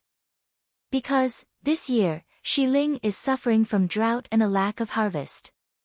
The situation of the northern tribes is also not very good. I think that Lord Zhang has some understanding of the grain business. The imperial court sold a large portion of the grain that had just entered the warehouse to Xiling a month ago. So, this conservative estimate of 3 million grains, in the end, I am afraid that Lord Zhang and the grain merchants of Jiangnan will have to bear the cost. Zhang Baiwan's face darkened when he heard this.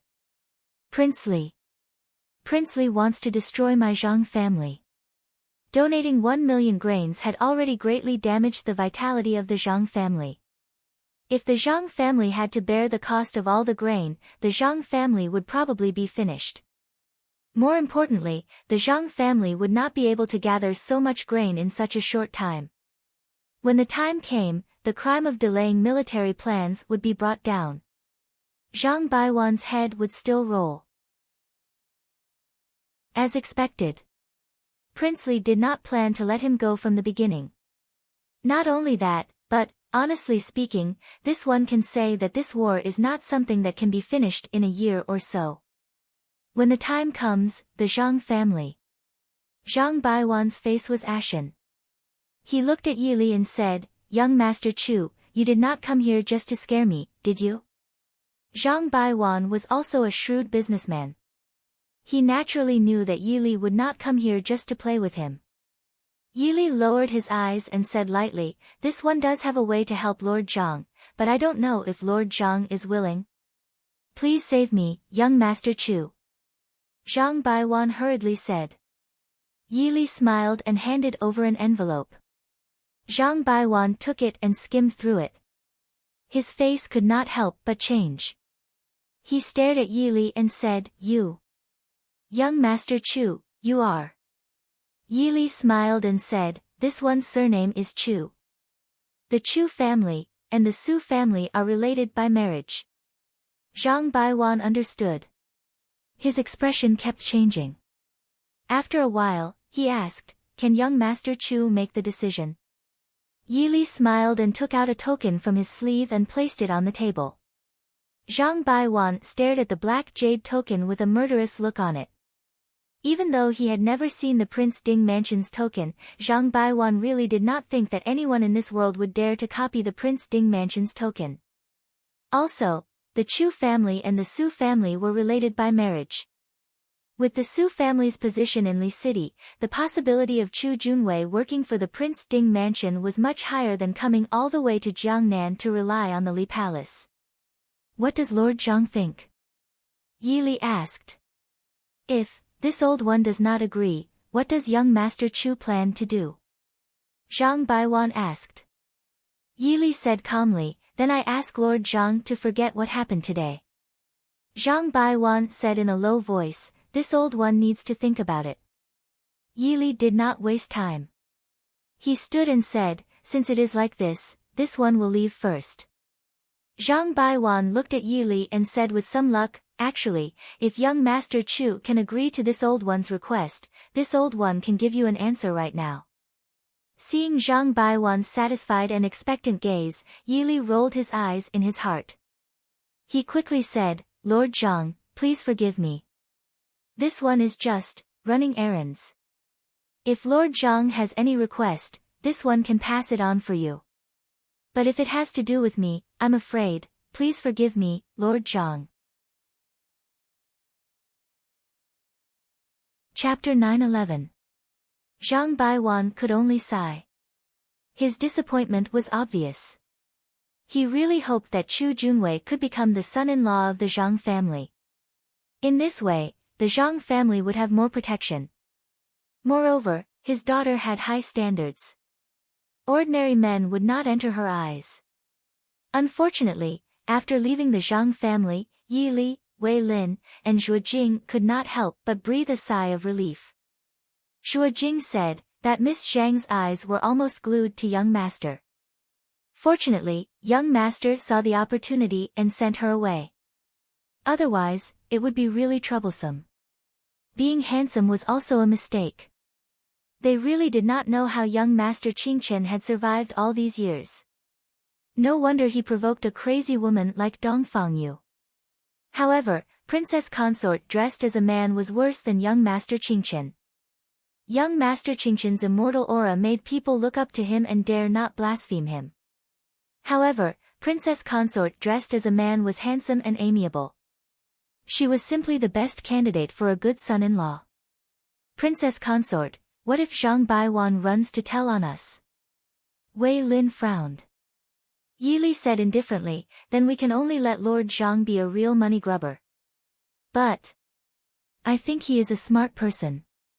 Wei Lin thought for a moment and said, yes, and with his money-grubbing temper, how could he send himself in when he knows that Mo Jingli wants to swallow up his Zhang family? Yi Li sighed and said lightly, it will be much easier to deal with the Zhang family and the Lin family. The Zhang family and the Lin family could be regarded as the richest in Nanjing. With their secret help, there was no need to worry about not being able to poke a big hole in Mo Jingli's logistics. Everything was carried out in secret in an orderly manner. Ever since he had been in the limelight at the regent's residence's banquet, Mo Jingli seemed to have remembered this young master from Yunzhou's Chu family. From time to time, he would send people to invite him to the residence to talk and ask for some opinions on political affairs. However, Yi Li was still a little worried that Mo Jingli would see through her and reveal something. Most of the time, she refused. Only when she really could not refuse would she go once. However, he did not expect that because of this, Mo Jingli valued him even more. It seemed like Mo Jingli also wanted to play a show of being courteous to the wise. Perhaps he was really worried that the Empress Dowager would affect the little emperor, so Mo Jingli really left the little emperor in the regent's residence. She would only bring it to the palace when she went to court every day. Although there were many people in the court who objected to this, Mo Jingli controlled all of the Dechu state's military power. Political power came from the barrel of a gun. This had always been the case in ancient times. Since ancient times, how many literati revolted successfully? Yi Li had also seen the little emperor once in the prince regent's residence. Compared to the last time she saw him at the banquet, he was even more weak and thin. Very quickly, news spread from the Li Palace that the little emperor had been poisoned with a slow-acting poison. When they received the news from the Li Palace, everyone could not help but be stunned. Wei Lin frowned. What exactly does Mo Jingli want to do? The eve of an expedition was the time when stability was required. Now that the little emperor had been poisoned to death, it was not a good thing for Mo Jingli. How much longer can Mo Suyun last? Yi Li asked in a low voice. Yaoji, who had come with Qin Feng, shook her head. Although the poison in the little emperor's body is slow-acting, it is still somewhat strong. Also, the little emperor seems to have some innate deficiencies. These 2 years, he has been greatly frightened by Mo Jingli. I'm afraid, even if the poison is cured, he won't be able to live to adulthood. Yaoji herself was the mother of a child, and she had not seen her own son for many years. She naturally felt more heartache for a child. Speaking of which, in this messy dispute, the most innocent person was the little emperor, who was only 8 or 9 years old. A child who did not know anything, without the love of his father, without the support of his mother, was suddenly pushed to the position of emperor before Mo Jingqi's death. What was waiting for him? As long as one had eyes, they could see clearly. Yili was silent. She had never been a heartless person. But to this child, although she could not say that she had harmed him, she had absolutely left him in the lurch. Everyone, for their own goals. The Empress Dowager, for her own power, Mo Jingli, for his high position, and she, for the Prince Ding mansion, had all chosen to give up this child. Princess, Mo Suyun's matter has nothing to do with us. Princess, why do you blame yourself? Qin Feng said in a low voice. Yili shook her head and smiled indifferently. I don't blame myself, but I'm a little emotional. He's just a child who doesn't know anything. Why was he born in the emperor's family? Yili rarely blamed herself. Self-blame was a kind of useless guilt. Instead of blaming herself, it was better not to do so in the first place. Since she had chosen, what was the use of blaming herself? Yaoji, go and tell Ying. Give me the list in her hand. I'll tell her the child's whereabouts immediately. If it's too late, she'll regret it. Yili said lightly. Yaoji frowned and said, I'm afraid Ying won't agree. She may not trust Princess in her heart. Now the list in her hand can be said to be the most important thing she can hold. She certainly won't give it out easily. Princess, you seem to consider telling her the child's news first? Yili sighed and said, if we tell her the child's news now, we really can't get the news. And, even you and many people in Nanjing will be in danger. Yaoji frowned and was somewhat puzzled. Qin Feng said, if we tell Ying that her son is the little emperor, how can she help the Prince Ding mansion? The first thing she has to do is to tell this news to Mo Jingli. Now Princess Xixia is dead and Dongfang Yu is missing. Once the little emperor becomes Mo Jingli's son. Yaoji suddenly realized. She had spent a lot of time with Yi Ying. She naturally understood Yi Ying's temperament. Yi Ying was timid and not very smart. It was difficult for her to achieve great things. But she was selfish and didn't trust anyone at all. When necessary, she was ruthless enough. If her son became the emperor, she would be the Empress Dowager. Naturally, she didn't need to care about the Prince Ding mansion. Yaoji sighed helplessly and said, I'll go back and tell her. She only hoped that Yi Ying would be rational and not harm her son. Princess, what does Mo Jingli want to do to the little emperor now?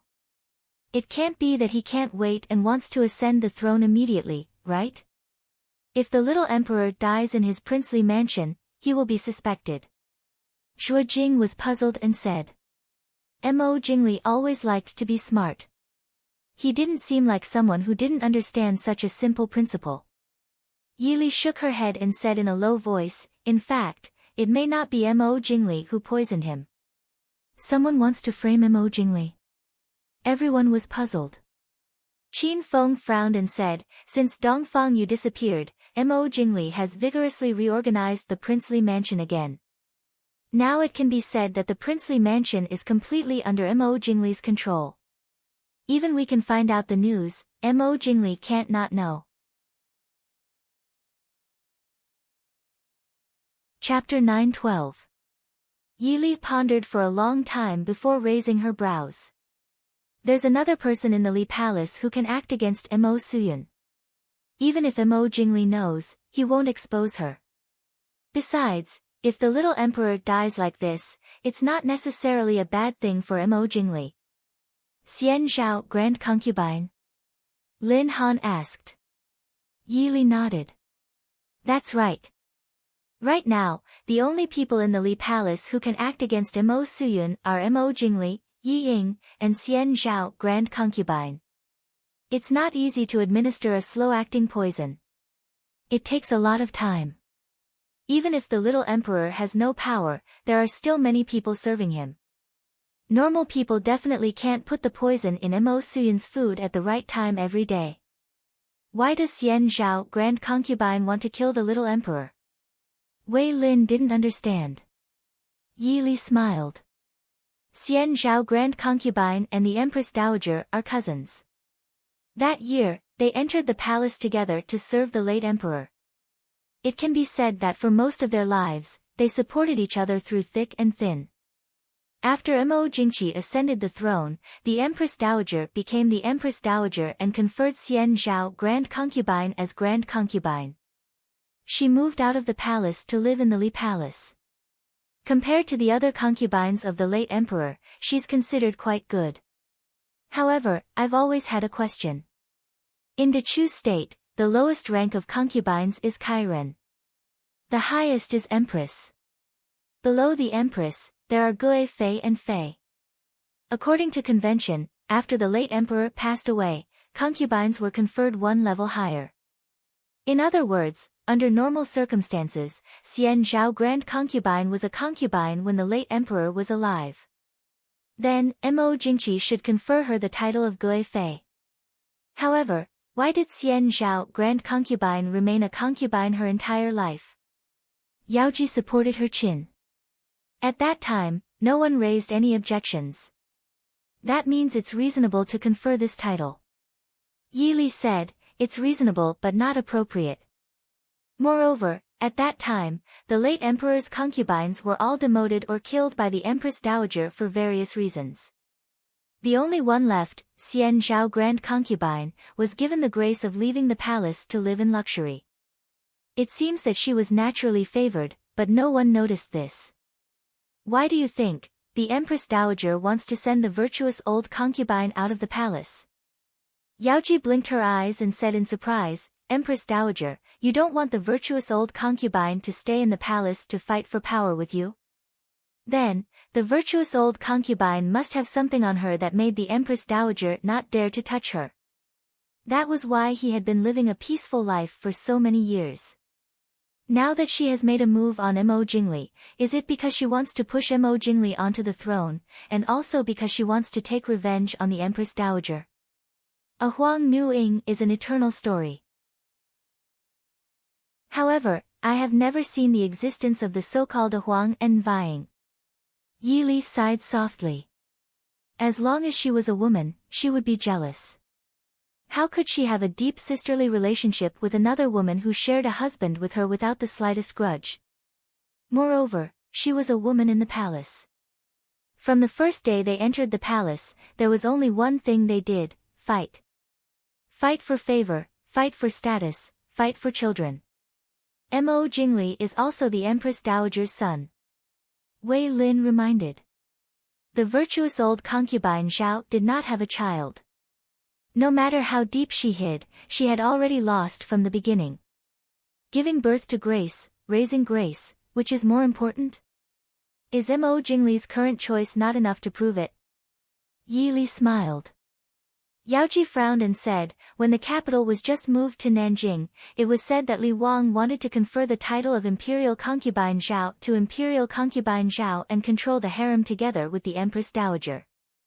Later, I don't know why there was no news. Everyone present couldn't help but shake their heads. The imperial family's affairs were so complicated that it made them feel dizzy. Although the virtuous old concubine Zhao did not have a son, she had been playing the role of a sisterly relationship under the suppression of the Empress Dowager for many years. Presumably, she finally could not bear it anymore. However, they did not know that the relationship between Mo Jingli and the Empress Dowager was broken. How much effort did the virtuous old concubine Zhao contribute to it? Reporting to Gongzi, someone from the regent's residence came. He said that the regent asked for him. The steward outside the door reported in a low voice. Yi Li was silent for a moment, then nodded and said, I know, ask them to wait for a moment. The steward responded and left. Yi Li stood up and said, fine, I can go to the Li Wang residence to see what is going on. Yaoji frowned and said, Li Wang seems to often summon the princess these days. Will he see any flaws? With Mo Jingli's temperament, if he really saw any flaws, he would not be so polite to invite you. Don't worry. Yi Li said with a smile. When she arrived at the Li Wang residence, Yi Li was directly invited to Mo Jingli's study. When she stepped into the study, there were already many people inside. However, Yi Li was only familiar with one person, the current Marquis Muyang. Chu Junwei greets the regent. Yi Li cupped her hands and said. When Mo Jingli saw Yi Li come in, he seemed to be in a good mood and said, Gongzi Chu is here, please take a seat. Yi Li nodded and thanked him, then walked to the last seat and sat down. Although the Chu family was a famous family, the people present were all Mo Jingli's confidants. Yi Li naturally would not sit at the front without knowing the immensity of heaven and earth. Coincidentally, Yi Li sat diagonally across from Mu Yang. Mu Yang smiled and nodded at him. Yi Li also did not want to brush him off, so she smiled and nodded. Mo Jingli raised his eyebrows and looked at the two, asking, Marquis Muyang and Gongzi Chu know each other? Mu Yang said respectfully, Gongzi Chu is so elegant, I only regret not meeting you. Yi Li smiled and said, Marquis Muyang is overpraising me. I have long admired Marquis Muyang's great name. Seeing that the two did not look fake, Mo Jingli nodded with satisfaction. He did not object to the relationship between the house of Marquis Muyang and the Chu family, but he was not happy that Mu Yang was too close to the Chu family behind his back. Yi Li took the opportunity to ask, I wonder what prince summoned me for. Mo Jingli glanced at the crowd and said, this time, there is indeed something I need Gongzi Chu's help with. Previously, regarding the Zhang family, Gongzi Chu solved a big problem for I with just a few words. These days, Zhang Baiwan has been working very hard, this is all thanks to Gongzi Chu. Yi Li declined modestly, Prince is overpraising. This is all thanks to the prince's power to deter Jiangnan. I dare not claim the credit. Mo Jingli sighed and said, I indeed have something important I need Gongzi Chu's help with, I hope Gongzi Chu will not decline. Yi Li's heart skipped a beat, but he said calmly, I await prince's orders. Mo Jingli stared at Yi Li without moving, and said in a deep voice, I would like to ask Gongzi Chu to write an imperial edict for me. Yi Li's heart shook.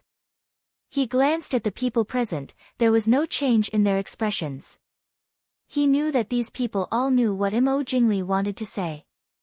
Or it could be said that these people were waiting for him. Yi Li took a deep breath and asked, there are many talents in the imperial court, there are countless seniors who can write an imperial edict for me. I'm afraid. Is Gongzi Chu unwilling? Mo Jingli's face darkened as he asked lightly. Yi Li sighed helplessly in his heart. He already understood what Mo Jingli wanted him to write. But, this thing could not be written. Once it was written, then the little emperor, Mo Suyun, would probably die. Chapter 9:13. What imperial edict does Prince want this humble one to write? Zhuo Jing and Wei Lin were not allowed to enter the Li Palace's study, so they could only wait outside. Moreover, even if they were by her side, Yi Li did not plan on shedding all pretense of cordiality with Mo Jingli so quickly. Mo Jingli's expression finally relaxed, and he said with a bit of sadness, to be honest, His Majesty's health has not been good these days. I'm afraid. His Majesty is still young, so he naturally does not have an heir. Thus, he intends to abdicate the throne. I would like to ask young Master Chu to write an imperial edict for me. Young Master Chu is a descendant of a prestigious family, so I believe that you will not disappoint. Mo Jingli's attitude made Yi Li feel even more disgusted. He was clearly very pleased with himself, but he still pretended to be sad. Which imperial son of the previous emperor does His Majesty intend to abdicate the throne to? Yi Li's expression did not change as she asked innocently. The emperor did not have an heir, so the throne could only be passed down to someone else. However, it was usually passed down to the person closest to him by blood. Brothers first, then nephews. It was rare for the throne to be passed down to an uncle. Yi Li's question was not considered rude. A trace of coldness flashed through Mo Jingli's eyes, but he did not answer Yi Li's question.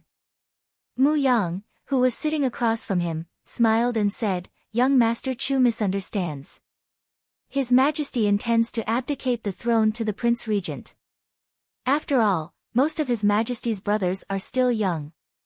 The Chu state is currently in a precarious situation, so it really needs a capable ruler. Although His Majesty is still young, he is wholeheartedly thinking for the Chu state.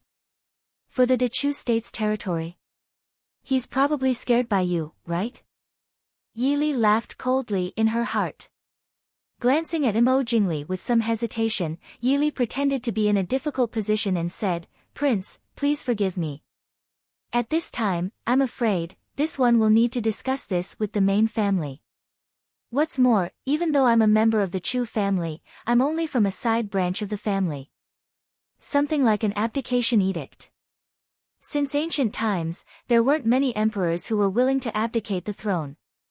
In order to show that they had the support of the people, the edict naturally had to be written by someone with more influence. However, there were some things that were written well that would be passed down to later generations, but there were also some that would go down in infamy for 10,000 years. Although Yi Li had borrowed the identity of a member of the Chu family, she had no intention of tarnishing their reputation. If he was smart enough, the edict Mo Jingli wanted him to write would probably be put under the name of the Chu family's direct descendant. The world would only know that it was written by a member of the Chu family. Who cared if Chu Junwei was a direct descendant or a side branch of the family? Did he even exist in the Chu family? Actually, it wasn't that Mo Jingli wanted to force Yi Li to write this edict. It was that he couldn't find a suitable person to write it. The old officials in the court naturally wouldn't be willing to sacrifice their reputation to write this edict. However, most of Mo Jingli's trusted subordinates didn't have any reputation.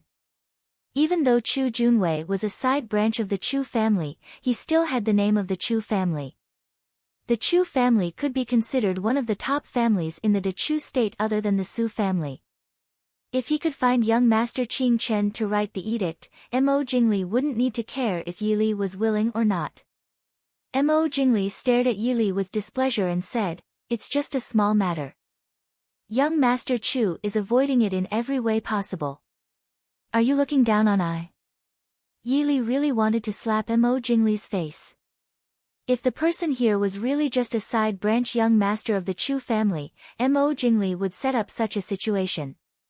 If the Chu family's young master was found to be in cahoots, he would have no choice but to commit suicide. Prince's words are too serious.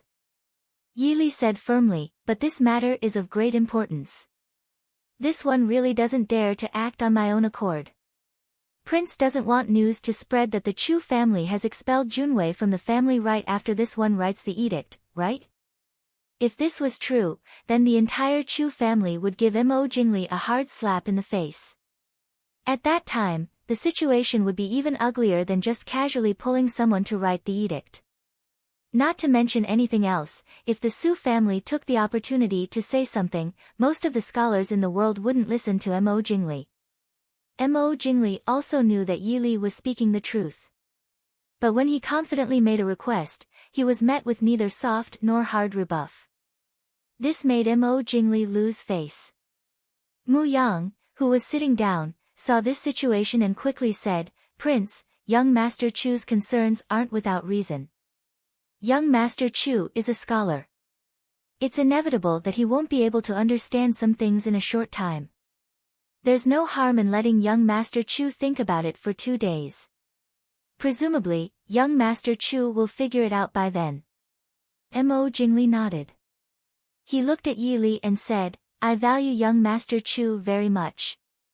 I ask young Master Chu to consider it carefully. With young Master Chu's talent, it's possible that he won't become the second young Master Qing Chen." Yi Li secretly laughed in her heart. She didn't dare to think that her wisdom was comparable to her big brother's. However, the price Mo Jingli paid to win him over this time was very considerable. Who didn't know that young Master Qing Chen was a person above tens of thousands of people in the Prince Ding mansion? It wasn't an exaggeration to say that he had the power to overturn the world. As long as one was a scholar, who didn't see young Master Qing Chen as a role model and a direction to strive for? However, Yi Li was sure that even if she was really Chu Junwei, she wouldn't choose Mo Jingli. Mo Xiaoyao had the courage and ability to tolerate tens of thousands of people, but Mo Jingli didn't. She was afraid that when Mo Jingli stood firm, the first unlucky one would be this second young master Qing Chen. Yi Li respectfully replied, "Thank you, Prince, for your kindness. This one will consider it carefully." Mo Jingli looked deeply at Yi Li and nodded, "Okay, I will let people send young master back to the mansion." "Thank you, Prince." Yi Li didn't refuse. She naturally understood what Mo Jingli meant. She didn't mind. Since he already knew such an important matter, how could Mo Jingli be at ease to let him leave like this? However, Mo Jingli didn't know that if Yi Li wanted to disappear from Nanjing, even if he dug 3 feet into the ground, he wouldn't be able to find her. Zhuo Jing and Wei Lin, who were waiting outside, saw that Yi Li went in and came out with a few guards from the Li Palace. Their faces couldn't help but change. Yi Li casually waved her hand, indicating that they shouldn't act rashly. The two immediately calmed down and stepped forward to salute. "This subordinate greets young master." Yi Li nodded and said, "Go back." "Yes, young master." Yi Li walked out of the Li Palace with her newly acquired attendants, Zhuo Jing and Wei Lin. But when she passed by the garden, she saw the little emperor wearing bright yellow clothes. It had only been 2 or 3 days since the last time they met, but the little emperor's thin face had become a little sallow. His pair of eyes, which always seemed to be filled with fear, became even more dim and lifeless. Everyone could see that this child didn't have long to live. Mo Suyun walked slowly in the garden. The eunuchs and palace maids following behind him lowered their heads.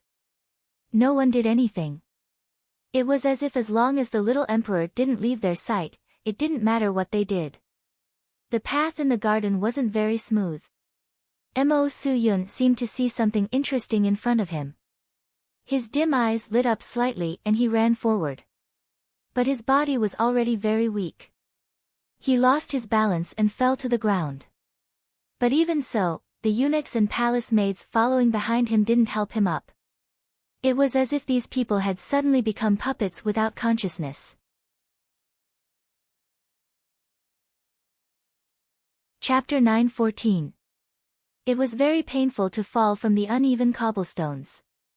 When Mo Suyun fell down, his 2 arms were bleeding. Tears suddenly welled up in his eyes, but for some reason, they did not fall. Mo Suyun did not get up. He just lay on the ground and stared blankly at his bleeding and burning arms. A pair of white and slender hands gently picked him up from the ground. Mo Suyun blinked his eyes and stared blankly at the handsome young master in white clothes in front of him. "Does it hurt?" Yi Li squatted down and looked at the child who was at the same level as her and asked softly. Tears welled up in Mo Suyun's eyes. After a while, he nodded. Yi Li sighed softly in her heart. How could she not see this child's abnormality? Compared to a few days ago, this child's reaction was much slower. When the people following Mo Suyun saw someone coming, they quickly stepped forward to stop them. "This young master, the emperor should go back to rest." Yi Li glanced at them and smiled faintly. "So you know that he is still the emperor?" The palace maid who spoke paled, but she quickly recovered and said, "We naturally know that he is still the emperor. So, we ask young master to leave quickly. The emperor is not someone that anyone can meet."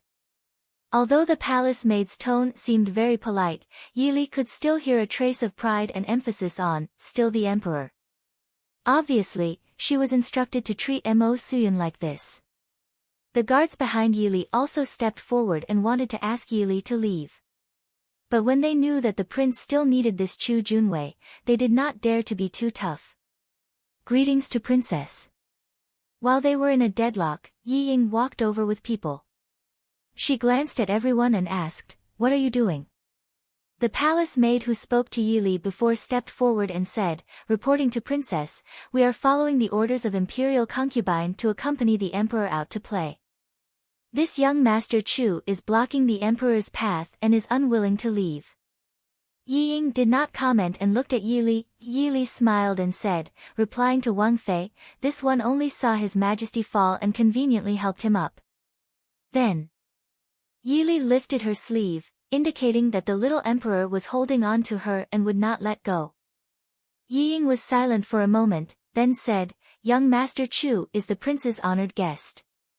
Since the emperor likes him, then let him play with the emperor for a while. Why are you making such a fuss over nothing? Your Highness." "But the old concubine."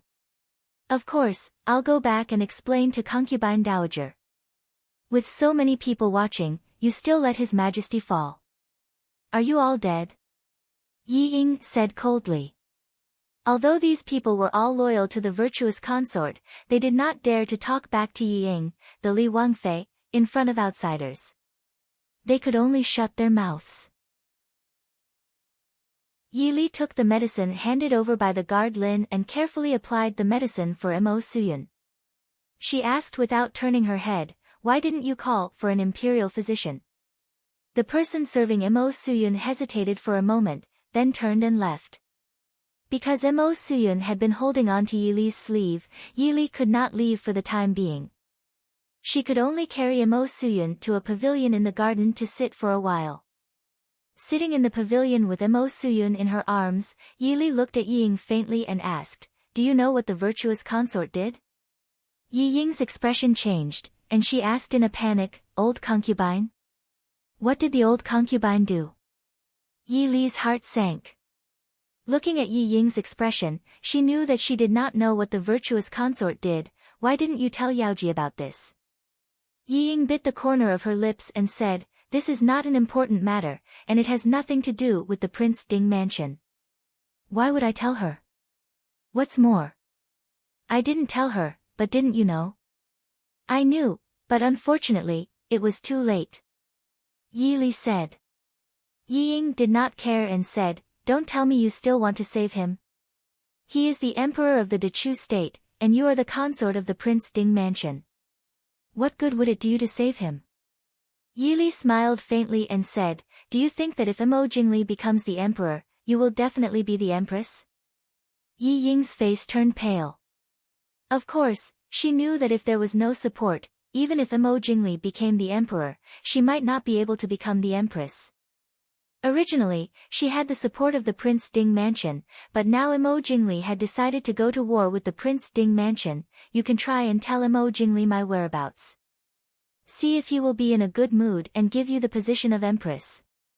Yi Li looked at her with a smile and said. But the faint coldness in her eyes made Yi Ying's heart tremble. She bit the corner of her lips and said, "I won't betray you. Betraying you won't do me any good." Mo Jingli's personality was vengeful. If she told him Yi Li's information, then he would definitely reveal that she was investigating for the Prince Ding mansion. At that time, Yi Li would naturally be in trouble, but in the end, she would still be the unlucky one. Not to mention, the news of her child was still in Yi Li's hands. Yi Li looked at her calmly and said, "You still insist on not giving me the list?" Yi Ying gritted her teeth and said, "Help me find my child first." Also. Yi Li raised her eyebrows and looked at her with interest. Yi Ying said, "After Mo Jingli ascends the throne, you have to help me become the empress." Yi Ying. Yi Li looked at her with some pity and said in a low voice, "You will regret it." The people outside came in with the imperial physician. But the child kept holding on to Yi Li's sleeve. Yi Li persuaded him for a while before letting him let go of his sleeve to let the imperial physician check. Yi Li was speechless when she saw that the imperial physician was only half-heartedly checking on his injuries, ignoring the obvious abnormality in his condition. She stood up and walked out of the pavilion. The guards who were waiting outside immediately came forward. Yi Li turned her head and said, "Go and tell the Prince Regent, don't make it too ugly. It won't do any good to the prince's reputation." The guards were stunned for a moment, but one of them turned and went in the direction of Mo Jingli's study. Yi Li looked back at the child who was sitting at the table in the pavilion in a daze and was being tortured by the imperial physician. She turned and said, "Let's go." "Young master, the emperor." Wei Lin couldn't help but ask. They weren't heartless cold-blooded animals. Seeing a child who didn't know anything become numb and wait for death, Wei Lin felt some pity in his heart. Yili shook her head and said, I'm afraid, the emperor doesn't have much time left. The guards who followed Yili out of the Fu looked at Yili with some surprise. They didn't expect this elegant and handsome young master to be so daring. He knew that they were sent by the prince to spy on them, but he still dared to say these words in front of them. But they didn't understand one thing. When the other party didn't care about revealing some secrets in front of you, it meant that he thought you would never reveal his secrets. And in this world, the people who were least likely to reveal secrets were the dead.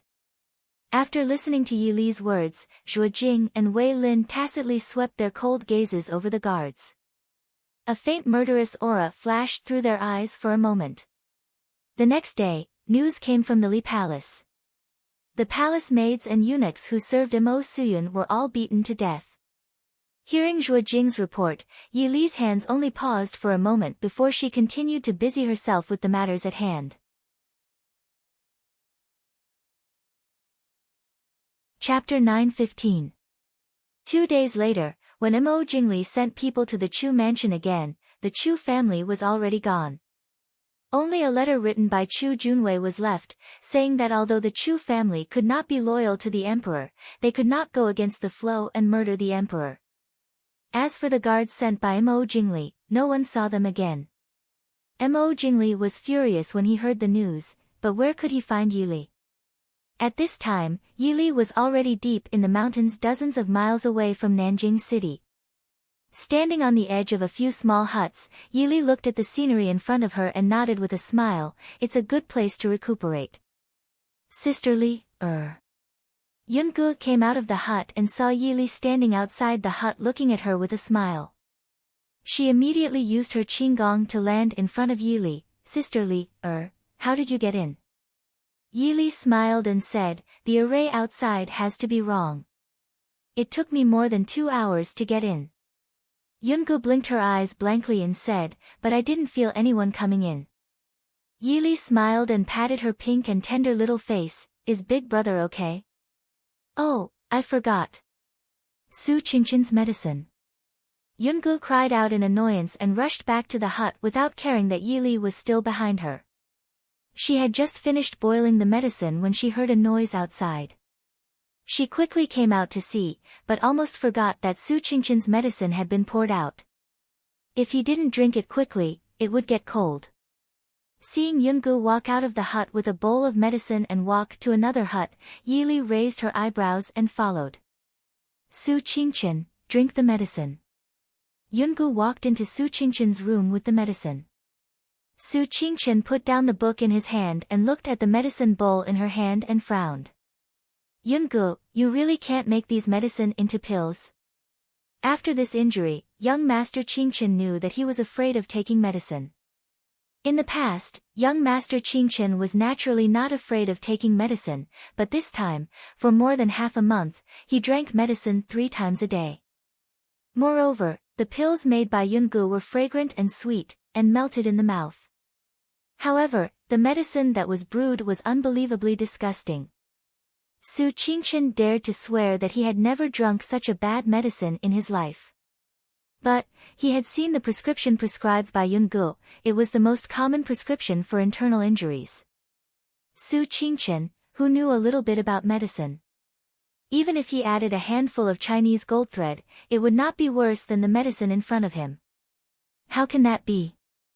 Although the pills are tasty and easy to store, their efficacy is much worse than those that are brewed now.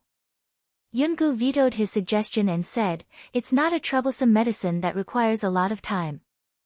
Naturally, it's better to boil it and drink it. This way, your injury will heal faster. Looking at the smiling girl in front of him, Su Qingshan helplessly reached out to take the medicine bowl to his lips and drank it. Yungu nodded with satisfaction and praised, Su Qingshan, you're the fastest person I've ever seen to drink medicine. Yungu actually knew how bad this medicine was because she had grown up drinking her father's cooking. Every time she drank the medicine, she had to dawdle for a long time. Most of the people her father saved in the mountains also refused to boil the medicine with her father. Since you know it's bad, you should boil the medicine to make it taste better. Su Qingchen smiled bitterly. How can that be? Father said that the medicine that milds the taste most likely has an antidote. Yungu looked at him with a smile and said, knowing that the medicine is bad will make you less injured and less sick. Young Master Qingchen wanted to say that she was thinking too much.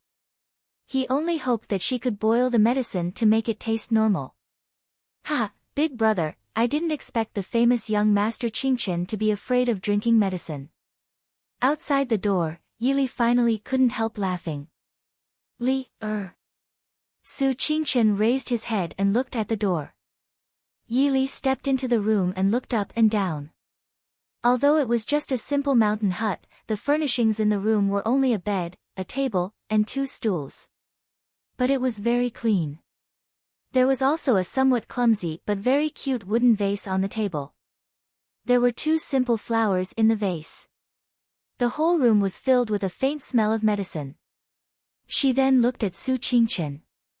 Perhaps it was because he had taken more medicine than food these days, but young Master Qingchen's handsome face was slightly thinner. However, his complexion was still good. He didn't look like someone who had suffered internal injuries at all. Obviously, Yungu took good care of him. Seeing Yili come in, Yungu remembered that she had left the guest outside the door. She smiled at Yili embarrassedly and said in a crisp voice, "Sister Yili, have a seat. I'll go get you some tea." "Thank you, Yungu."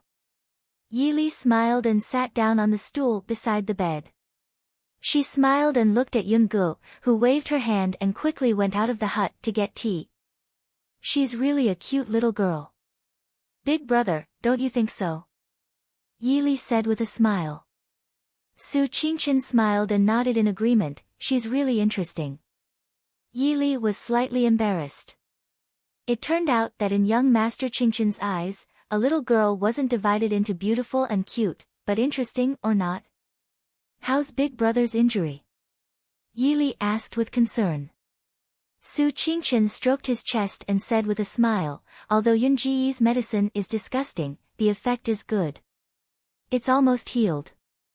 Yili said with a smile, "Bitter medicine cures the illness." Young Master Qingchen's handsome face, which had always been full of immortal charm, showed a rare struggle. He said with some helplessness, "I feel that I'm regretting my previous decision. Yungu said that I still have to take medicine continuously for 3 months to completely recover from my internal injuries." Taking medicine for 3 months was not terrible. What was terrible was that no matter what kind of medicine was brewed by Miss Yungu, it would taste the same. There would never be a situation that was more disgusting than her medicine. Even Yungu herself could not do it because that was the limit of disgusting. With Miss Yunji's enthusiasm, she would definitely brew the medicine for him personally. Young Master Qingchen felt that he was not blessed to enjoy it. Looking at Su Qingchen's conflicted look, Yili could not help but cover her mouth and chuckle. "It's really rare to see Big Brother like this. Yungu has good intentions. If Big Brother rejects her, won't she be sad?" Yili's hearing, sight, and smell were better than the average person. Just now, she smelled the thick and strange smell from Su Qingchen's bowl outside the door. At the same time, she made a decision to ask Miss Yungu to continue taking care of Big Brother's injury. It was really rare to see Big Brother like this. Looking at Yili's rare playful smile, Su Qingchen shook his head helplessly. He looked at Yili and asked, "Aren't you working in Nanjing City? Why do you have time to see me today? What's the matter?" Yili sighed. Big Brother really has good foresight. Something has indeed happened. What's wrong? Su Qingchen raised his eyebrows and asked. Yili told him about the regent's residence in detail. Mo Jingli suddenly wanted to abolish Yili's position and become independent, which really surprised Yili.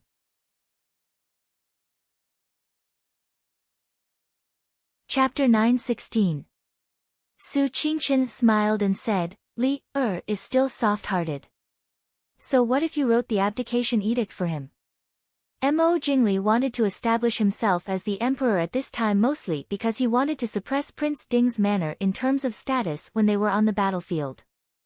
As long as the Chu family comes out to explain that there is no Chu Junwei in the Chu family, it won't be a problem. Yili smiled bitterly and shook her head, saying, perhaps, if I wrote the edict that day, I'm afraid that right now, Big Brother would be hearing the news of Mo Jingli ascending the throne. Su Qingchen sighed slightly and said, Mo Jingli is still too impatient. Are you pitying that child? There's no use in pitying him. That child is already beyond cure. Even if we save him, he won't live for long. Yili shook her head and said.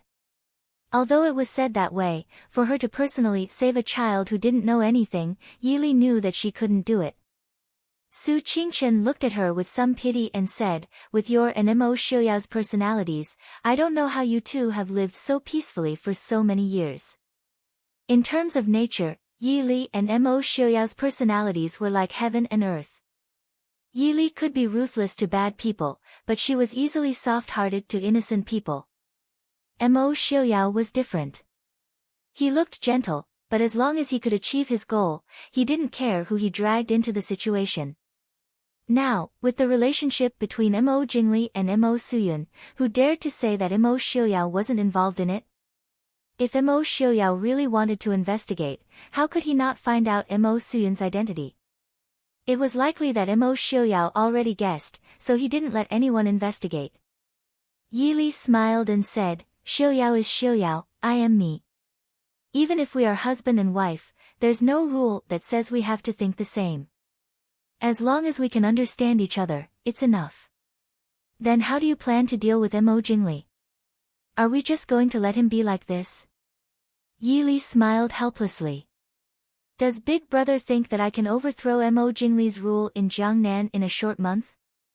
It was easy to find trouble for Mo Jingli, but to oust him from his position in Jiangnan, even if Mo Xiuyao came personally, it would be difficult to do so in a short period of time. Su Qingchen looked at Yili with a smile. Yili, what do you plan to do? After so many years together, Su Qingchen understood Yili quite well. It was impossible for her to say that she did not intend to do anything. Yili muttered, tell Ying about Mo Suyun's true identity. Is still soft-hearted. No wonder Prince Ding is worried about you. Su Qingchen sighed. Yili shook her head and said, no, I want to bet. In Mo Jingli's eyes, his son is not as important as the throne. Big Brother, isn't Yun Ji's medical skills very good? Su Qingchen raised her eyebrows and said, you want Yun Gu to save Mo Suyun? Yili lowered her eyes and said, Mo Suyun's illness can no longer be cured with medicine. I just want him to live a little longer. I also want to see what Mo Jingli will do if Mo Suyun does not die in a short period of time. Su Qingchen nodded and said, I will ask Yun Gu later. What do you want to ask me? Yun Gu carried a pot of tea and walked in with light steps. She smiled at Yili embarrassedly and said, my family does not have any good tea. Sister Yili, please make do with this. The tea that Yun Gu carried was not some famous tea, but the flower tea that she made herself. The faint fragrance of the flower filled her nose. Yili took a deep breath and said with a smile, it's very fragrant. It's good that Sister Li likes it. Do you have anything to ask me? Seeing that Yili did not dislike her crude flower tea, Yun Gu was also very happy. Although she rarely came into contact with people, she had been to the city. Naturally, she knew that those rich people who lived in big houses looked down on these wild things. What's more, Sister Li was a high and mighty princess. If Yili knew what she thought, she would definitely introduce Zhang Baiwan to her. At least, Zhang Baiwan would never dislike Yun Ji's flower tea. He might even beg Yun Gu to provide it for free 365 days a year. Su Qingchen said, Li wants to ask you to save a child. Is Yun Gu willing to go? Sure. Yun Gu nodded and agreed without hesitation. Su Qingchen looked at her with some surprise and said, Yun Gu is really willing? Yungu was puzzled and said, "Father said that a doctor has the heart of a parent. Why should I not be willing?" Su Qingchen suddenly felt that she was tacky. Sure enough, it was not a good thing to be too scheming. Seeing Yungu and her father living in seclusion, she was used to thinking that Yunji's father did not want to practice medicine anymore because of some accident. "Thank you, Yungu," Su Qingchen said with a smile. Yungu smiled faintly, "You're welcome. I don't know if I can cure him. When the time comes, don't blame me for not being good at medicine. I will work hard." Su Qingchen nodded and said, "In that case, I'm going to take you to find someone, right? Let's go to the city together later."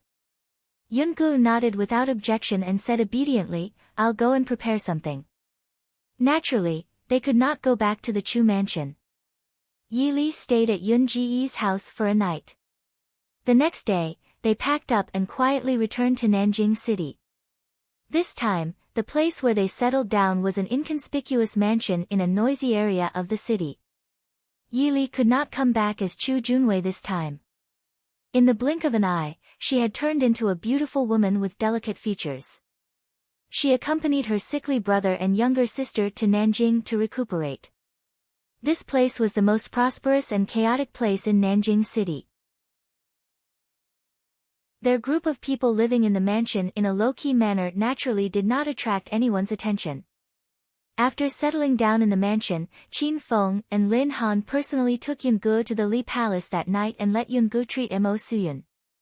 At night, Yi Li and Su Qingchen sat in the study room and played chess. Yi Li slowly put down a piece and looked at Su Qingchen opposite her. She smiled softly and said, "Big brother's injury is not healed yet. Why don't you go back to your room and rest? I'll wait here for Yungu to come back." Su Qingchen shook his head and said, "It's okay. They should be back soon. I'll wait for a while and see what's going on. Try not to go out these few days. I'm afraid that Mo Jingli's people are still secretly investigating." Yi Li smiled and said, "Li knows. Big brother, don't worry. Qin Feng and Lin Han are both reliable. What's more, Yungu is also an expert. Nothing will happen to her." Su Qingchen slowly put down a piece and looked at her with a faint smile. "Who said I was worried?" Yi Li shrugged indifferently and said with a smile, "I'm a little worried." Su Qingchen shook his head and stopped talking. There was a soft sound outside the door. Soon, the door of the study room was pushed open. Qin Feng and the other two walked in. Yunji's clear big eyes were particularly bright, and her small face was also red. Obviously, she had never done something like breaking into someone's mansion in the middle of the night, so she was a little nervous. Yi Li pulled Yungu to sit down and poured a cup of tea for her. "Yungu, you've worked hard. Did you encounter any danger?" Yungu smiled and said, "No, Big brother Qin Feng and Big brother Lin Han are both very powerful. The guards of the regent's palace didn't even see us. In fact, in terms of Qinggong, Qin Feng and Lin Han might not be comparable to Yungu. But in terms of sneaking around in the middle of the night, the two of them were naturally much better than her. If Yungu, this rookie, went alone, she would have been chased everywhere."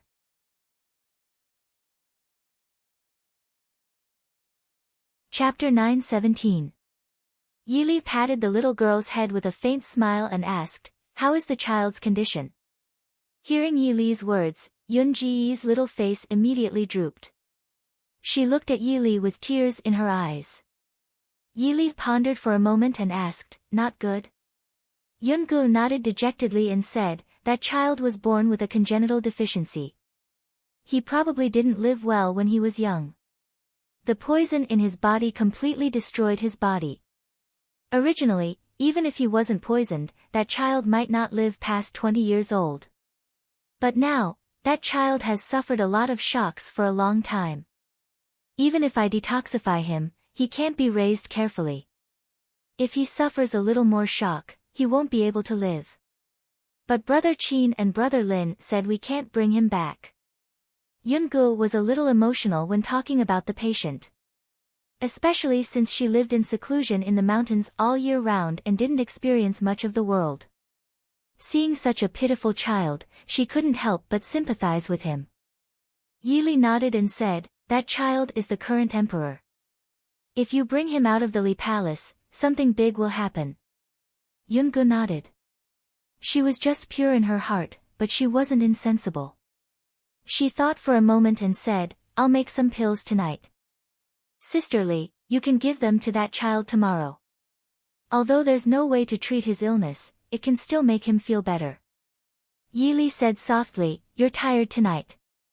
Don't worry. It's not too late to prepare tomorrow. I'll ask them to prepare the herbs you need for you later." "Okay." Su Qingchen. In fact, among the people in the room, the person Yungu was most familiar with was Su Qingchen, so she couldn't help but look at Su Qingchen. In the end, the reason why she trusted Yi Li, Qin Feng, Lin Han, and the others so much was based on the fact that they were people Su Qingchen knew. Su Qingchen smiled faintly and said, "Yungu is tired. Go and rest early." "Oh. Then, you should also find some rest." Yungu nodded obediently and followed the maid waiting at the door to return to her room. Seeing Yungu leave, the door of the study closed again and the study fell silent. After a while, Su Qingchen said, "Li, don't think too much. Now that things have come to this, the Prince Ding mansion is also in trouble. I've let that child down." Mo Suyun was indeed very innocent and pitiful, but in this chaotic world, who wasn't innocent and who wasn't pitiful? At least, Yi Li had given Mo Jingli and Ying a chance to make amends. Yi Li smiled faintly and said, "Big brother, you don't need to persuade me. I understand." That night, a piece of paper silently appeared at Yi Ying's bedside. There were only 3 simple words on the note, Mo Suyun. Yi Ying was in a daze for a long time with the note in her hand. Slowly, her face became paler and paler. "Prince! Prince?" Early in the morning, Yi Ying's urgent cries came from outside Mo Jingli's study. Mo Jingli, who was dealing with political affairs, frowned unhappily. Chu Junwei's sudden disappearance in Nanjing had already made Mo Jingli very unhappy. At this time, he really didn't have the mood to care about Yi Ying. Originally, he thought that Nanjing had always been under his control. However, in less than a month, Chu Junwei and Dong Fangyu disappeared under his nose. How could Mo Jingli not be angry and vigilant? "Princess, Prince has ordered that he won't see anyone." The voice of the guard outside the door refused. "Get out of the way. I have something important to discuss with Prince." Yi Ying angrily rebuked. "Princess," listening to Yi Ying's voice that seemed to not give up until she got what she wanted, Mo Jingli frowned and put down his pen. He said loudly, "Let her in." Yi Ying pushed the door open and came in. She didn't have time to salute Mo Jingli and hurriedly came forward and said, "Prince, I've found our child." Mo Jingli was stunned but quickly regained his senses. He said calmly, "What nonsense are you talking about now?" It was not that Mo Jingli didn't believe Yi Ying, but Yi Ying stayed in the Li Palace all day long and had no power in her hands. Even Mo Jingli didn't have the slightest clue about this. How could Yi Ying know? Yi Ying said anxiously, "It's true. Prince, you have to believe me." Mo Jingli furrowed his brows and said impatiently, "All right, you can speak. Where is the child?" Yi Ying said, "It's the emperor. Prince, you have to save him. He's our child." "You're crazy." Mo Jingli pushed her away and said angrily. Yi Ying, who was pushed away, rushed over and grabbed his sleeve, saying, "It's true, you have to believe me. He's really our child, woo woo. I beg you to save him, he's about to die." "How did you know that the child is our child?" Mo Jingli asked with a gloomy face. Yi Ying was speechless. Of course, she knew that the note was sent to her by Yi Li, but she couldn't say it.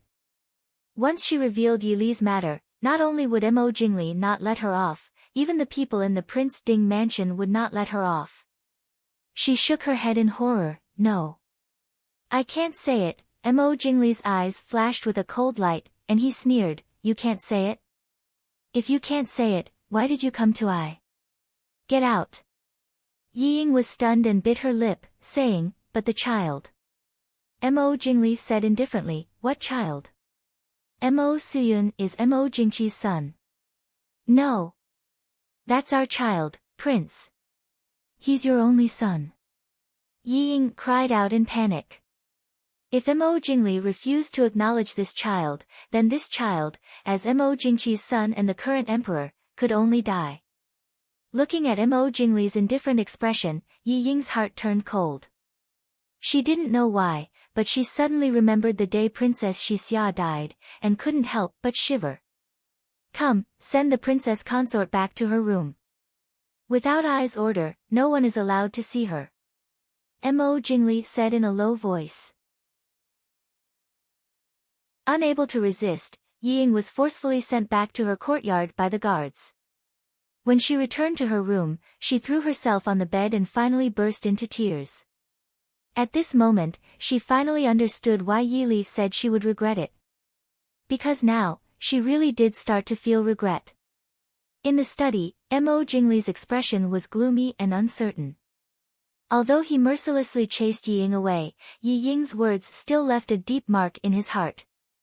Yi Ying naturally wouldn't lie about this kind of thing for no reason, but to say that Mo Suyun was the child who had been missing for many years, for some reason, Mo Jingli didn't feel the slightest joy of regaining his beloved son. Instead, he felt even more irritated and angry. At the same time, Mo Jingli also began to think about why Mo Jingqi would pass the throne to Mo Suyun. Mo Suyun was the prince with the lowest maternal family background among all the princes of Mo Jingqi. His body and potential were the weakest. Passing the throne to such a prince was simply giving him a chance to wield power. Could it be? Mo Jingqi wanted him and his father to kill each other.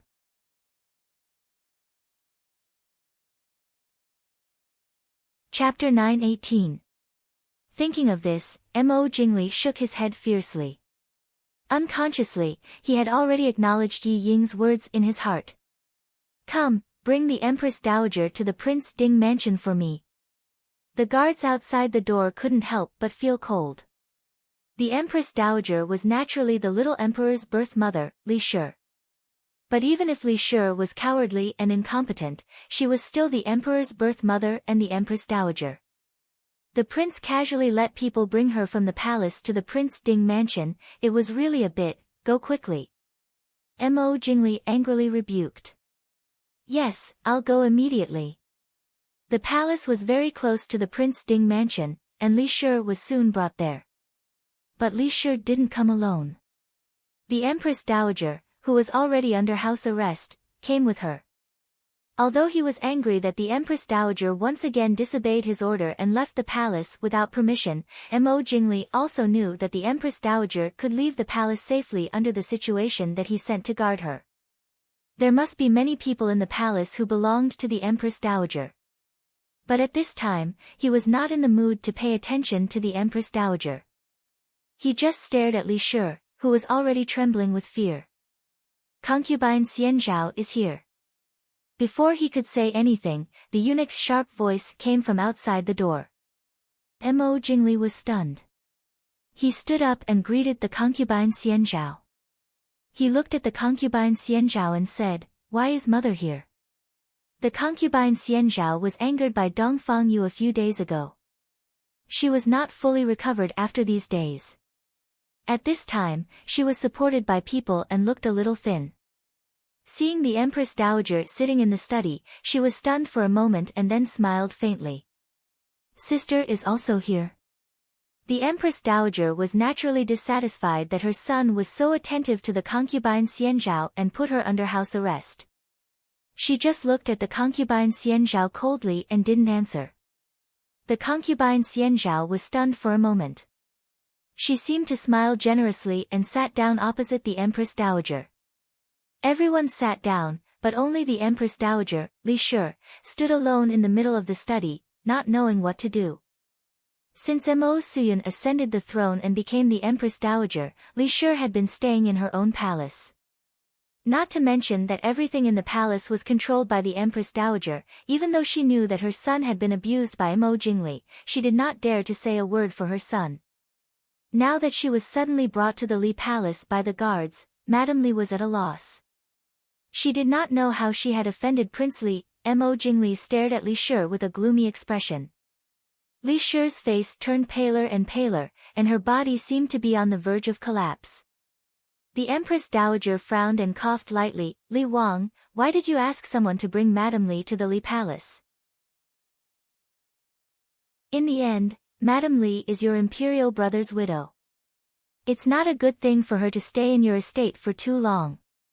Mo Jingli snorted and stared at Mrs. Li. I asked you a question, you better answer truthfully.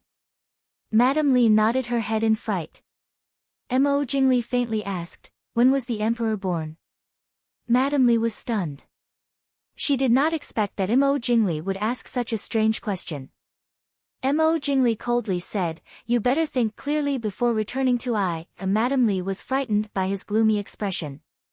She could not help but take a step back and said with a trembling voice, replying to Prince, the emperor was born in the 12th year of Emperor Jing, on the 2nd day of the 9th month.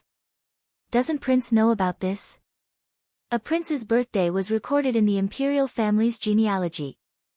If Prince Li wanted to know, he could just ask someone to look through the Jade Archive. Mo Jingli snorted. Mo Suyun was born on the 2nd day of the 9th month, while Yi Ying's child was born on the 30th day of the 8th month. The difference was less than 3 days. The Empress Dowager was slightly stunned. She seemed to have thought of something. She looked at Mo Jingli and said, why is Prince Li asking about the emperor's birthday now? Mo Jingli acted as if he did not hear the Empress Dowager's words. His gaze did not move away from Madame Li at all. He continued to ask, after Mo Suyun was born, did you see him? Madame Li nodded with some fear, my body is not bad. I didn't faint. So, after the emperor was born, the palace maids brought him to me to see.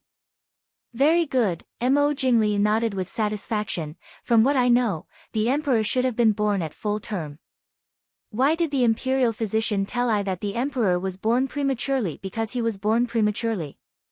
In fact, the imperial physician did not say that Mo Suyun was born prematurely.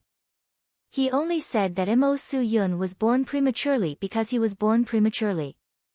At that time, Madame Li was not favored. If she did not give birth to a little prince and Mo Jingqi did not pass the throne to him, the people in and out of the palace would have forgotten about this pair of mother and son. Who would care if Mo Suyun was born prematurely? Madame Li's face paled. She did not dare to speak. Mo Jingli's eyes turned cold. He heavily slapped the armrest, and the sturdy rosewood armrest shattered, still not telling the truth. Madame Li said in panic, I don't know. I don't know what to say, the emperor is really my son. Mo Jingli sneered, is that so? Someone come, drag this woman out and kill her. Your Majesty. The Empress Dowager glared at Mo Jingli in shock and anger. She finally understood what Mo Jingli wanted to do. She angrily said, Madame Li is the emperor's birth mother. How can you kill her just like that? If you kill the Empress Dowager, how will King Li explain it to the court? Mo Jingli sneered and looked at the Empress Dowager, if Mo Suyun is not the son of the late emperor, who will I explain it to? No. Prince is innocent. Madame Li was shocked. Even the stupidest person would know what crime it was to confuse the royal bloodline. Madame Li's legs went soft and she immediately fell to the ground. Prince is innocent, Chinchia is innocent. She had lived a peaceful life. She had never thought that she would become the emperor's concubine. She also never thought that she would give birth to a prince. She also never thought that she would one day become the Empress Dowager. She never thought that after this series of events that made her panic, there would be something like this waiting for her. Since you don't want to tell the truth, then go die. Mo Jingli's voice was cold and emotionless. No. I don't want to. I really don't know. Madam Li cried out, it's not my fault. Emperor. Emperor, old consort Xian Zhao, who had been silent all this time, frowned. Looking at Li Shi, who was so scared that she was incoherent, she suddenly said, you just need to make it clear whether the emperor is your son or not. Madam Li was stunned for a moment. She looked at the three people in the seat and finally said timidly, I don't know. When the emperor was born, I wrapped him up. When he was 1 month old, the late emperor had someone bring the child to him. After the child was brought back, his health was not good. I thought that the child would get sick easily, so I didn't care. Stupid. The Empress Dowager angrily said, the child is 1 month old. You still don't know whether the child you brought back is your own child or not. A 1-month-old baby had already grown. How could she tell what he looked like?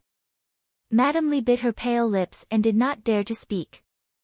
The virtuous consort's eyes flashed with understanding. She faintly said to Mo Jingli, Emperor, she doesn't know much. Let her go back. After all, she is the Empress Dowager.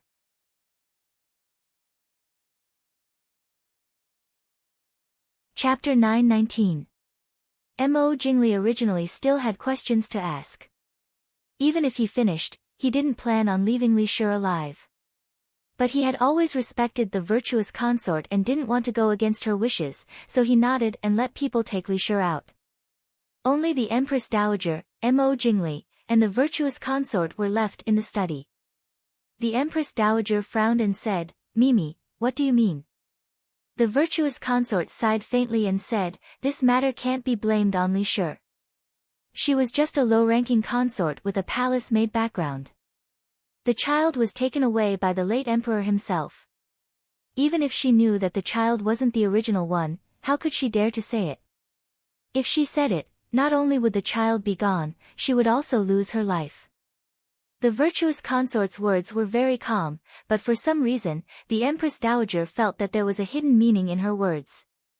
A strange expression flashed across her face. Turning her head to look at Mo Jingli, she sneered and said, since it's like this, Li Wang must know the emperor's identity. What does Li Wang want to do now?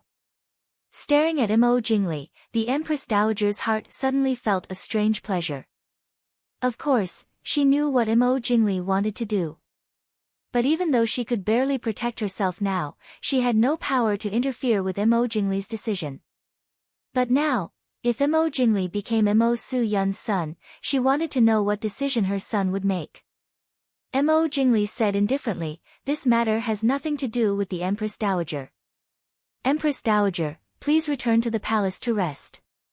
You. The Empress Dowager couldn't help but be furious. But facing the virtuous consort's indifferent smile, she didn't know why she swallowed her anger. Snorting, she turned and left the study.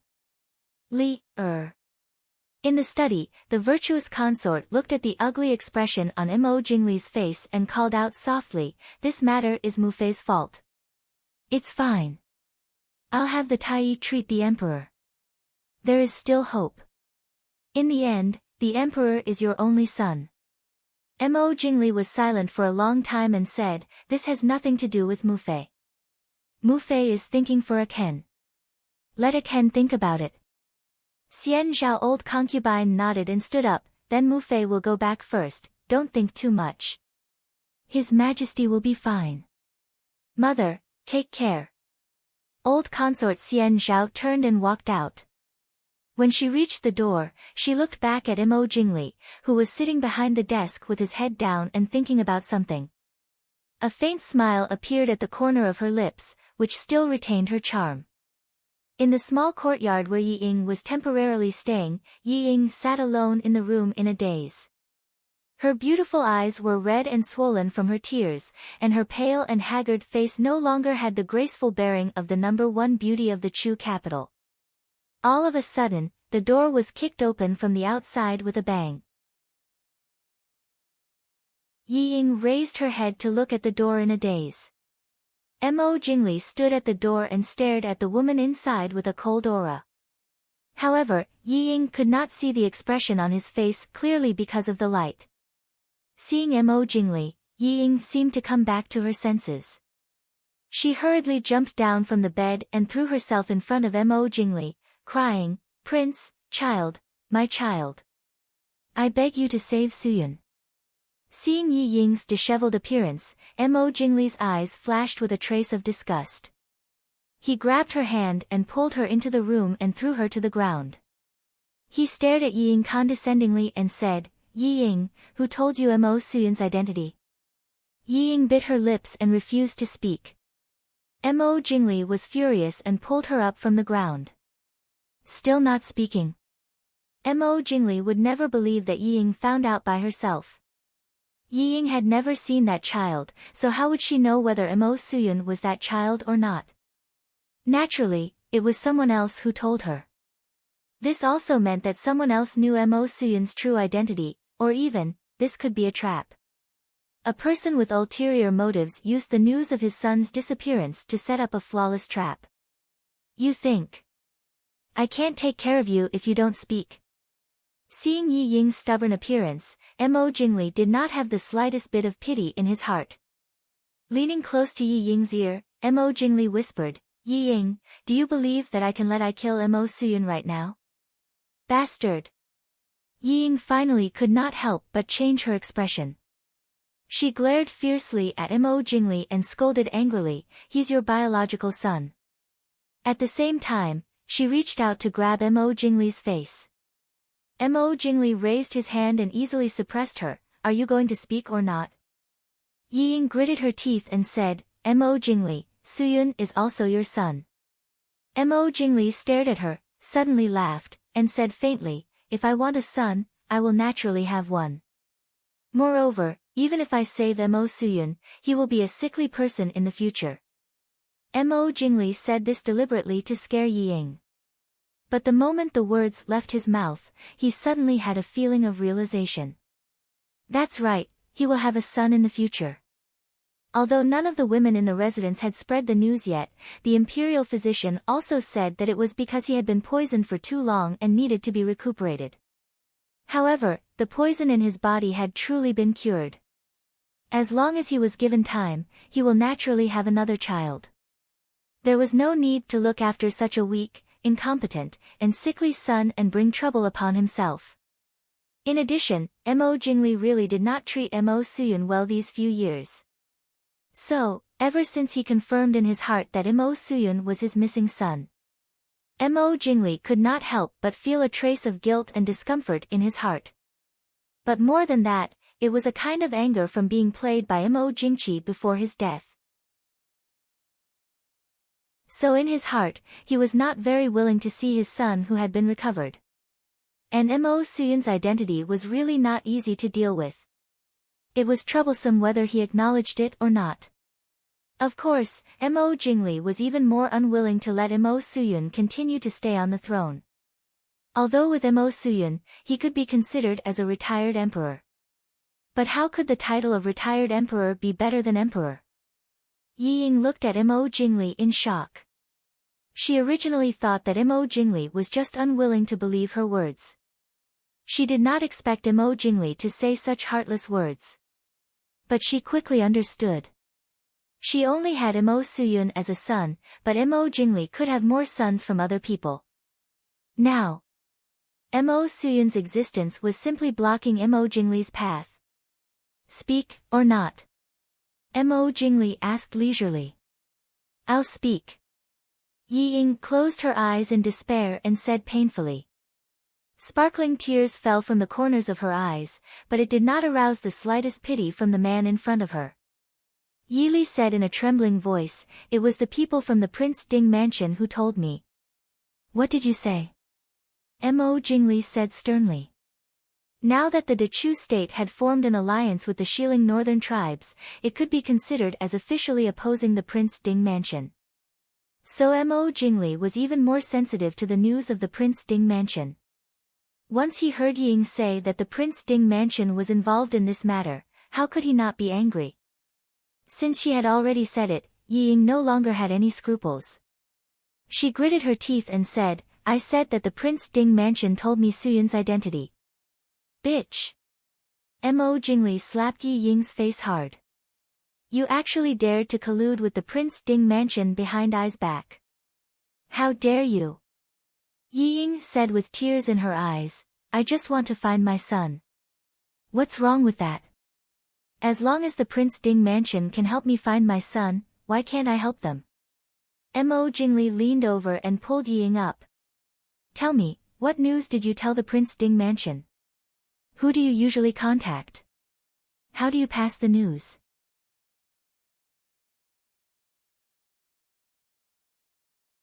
Chapter 920. Yi Ying was not someone who could handle it. Mo Jingli only needed to spend a little effort to get Yi Ying to summon a maidservant who usually served by her side, as well as a few guards and a housekeeper. They were all people from Prince Ding's residence. It was a pity that by the time Mo Jingli sent people to capture these people, they had already escaped without a trace. In Yi Ying's room, Mo Jingli sat in a chair and stared at Yi Ying, who was sitting on the ground with injuries all over her body. Yi Ying endured the pain and said, I have told you everything I should tell you, Su Yun. Mo Jingli said indifferently, Su Yun is the late emperor's prince, not your son. Yi Ying was stunned and stared at Mo Jingli in disbelief. Mo Jingli frowned and said, the Prince Ding mansion lied to you. When he said this, Mo Jingli had already decided to abandon this son.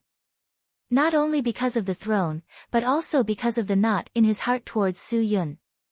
It was also because this news came from the Prince Ding mansion. Mo Jingli could not help but suspect that this news itself was a conspiracy, and that his missing child had already been killed by Mo Jingqi. Since he had not been found for so many years, why not pretend that he never had this son?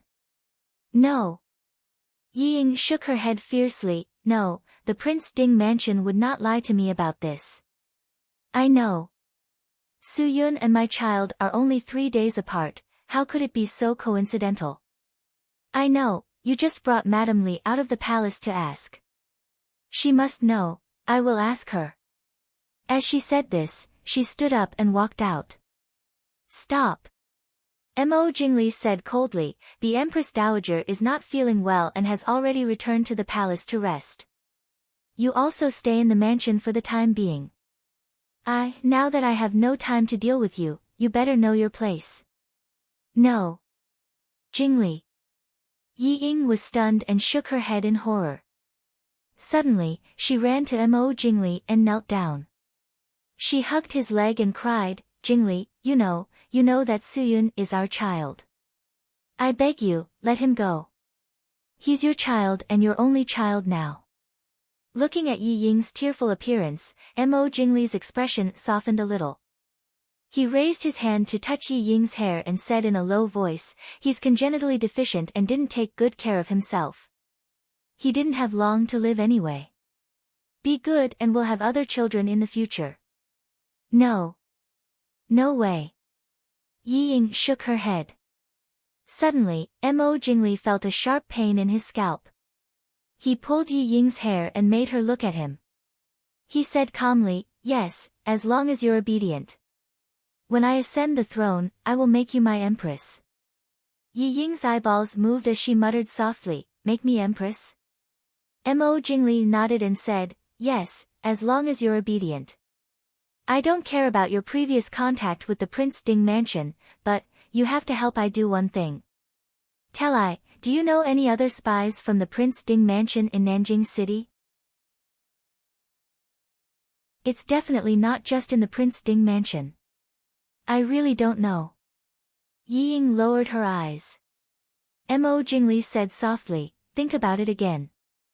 I know that I didn't treat you well before. But you see, you're the only one in the mansion now. In the end, you're still the only princess consort of Princely Mansion, right? How did those people send the news out? I remember that those people can't go out of the city at will. They naturally have other people to contact them, right? Half an hour later, Mo Jingli walked out of Yi Ying's room with satisfaction. The guards who were originally guarding outside Yi Ying's courtyard also withdrew. In the room, Yi Ying sat on the ground in a daze. After a long time, a bleak smile appeared on her lips. Mo Jingli, you're so cruel. In that case, don't blame me. Long before Mo Jingli came to find her, the shadow guards who were originally following Yi Ying and in the Prince Ding mansion in the princely mansion had already withdrawn. Before leaving, they left a few words for Yi Li, 70% true and 30% false. If you want to save Mo Suyun, you'd better know what to say and what not to say. This time, Yi Ying did a good job. Mo Jingli only knew a few unimportant spies in Nanjing City. And most of them had probably withdrawn by now. But Yi Ying did not reveal any of the really important things. She did not know if Yi Li could save her son. Mo Jingli was right, that child would not live long at all. And this was all because of her as a mother. Because she also coveted the vanity of the high and mighty empress, she knew that the virtuous consort dowager poisoned the child. Not only did she not stop it, she did not even tell anyone in the Prince Ding mansion. It was she who harmed him. Yi Li said that she would regret it. She had never regretted it like now. Now, she only hoped that someone could avenge her son. Mo Jingli said that there would be other children. No, she would never have another child. Even if there was, it would never be this one.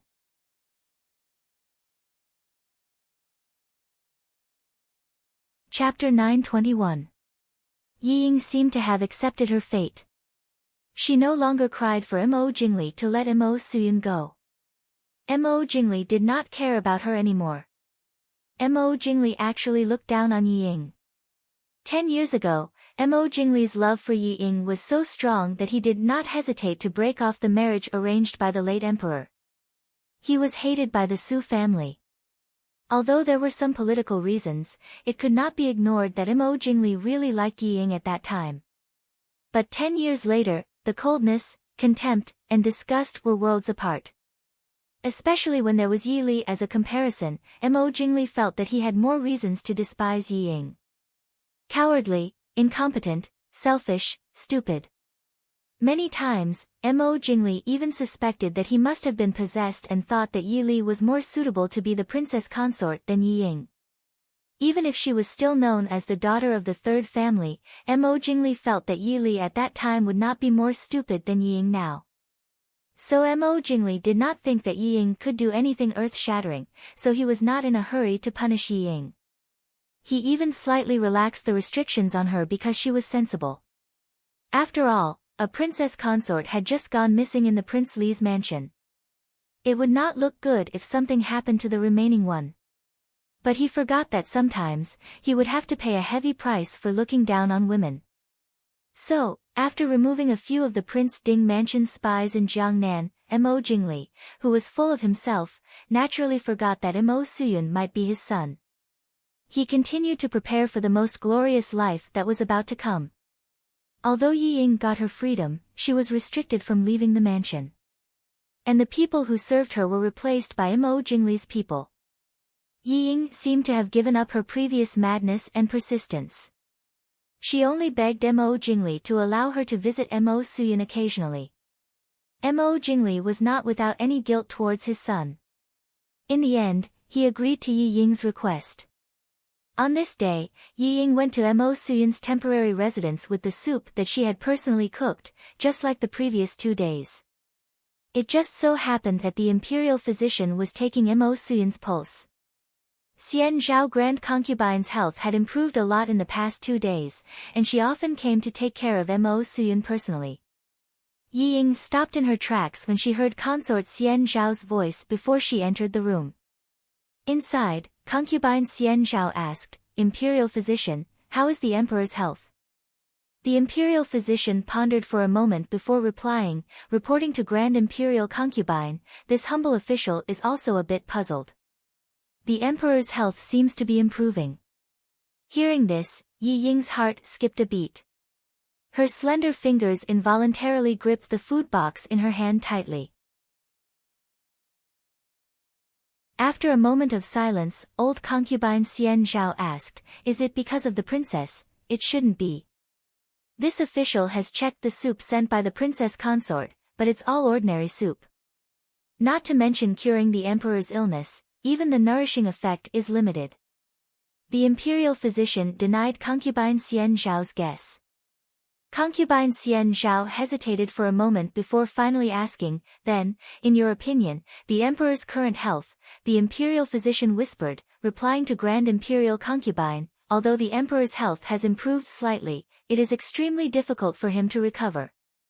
If he is careful in everything and carefully nurtures himself, he may be able to live for a few more years. Otherwise. But in this short period of time, the imperial physician was in a difficult position.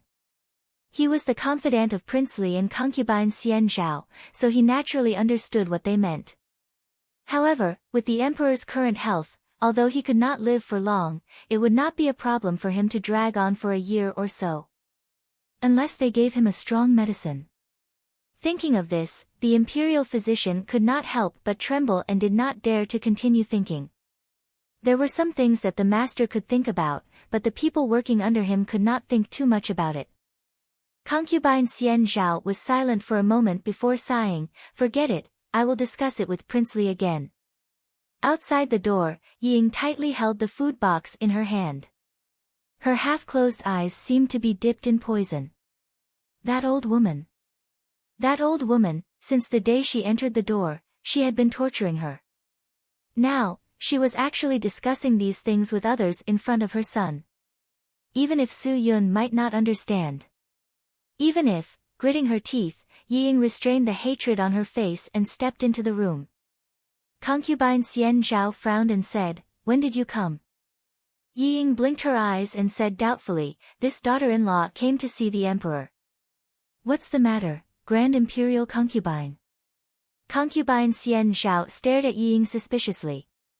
Since Ying was certain of Mo Suyun's identity, she would definitely not be indifferent to him. After looking for a long time, she only saw Ying's calm and respectful expression. She said, it's nothing. Since you are here, accompany the emperor. I am a little tired, so I will go back to rest first.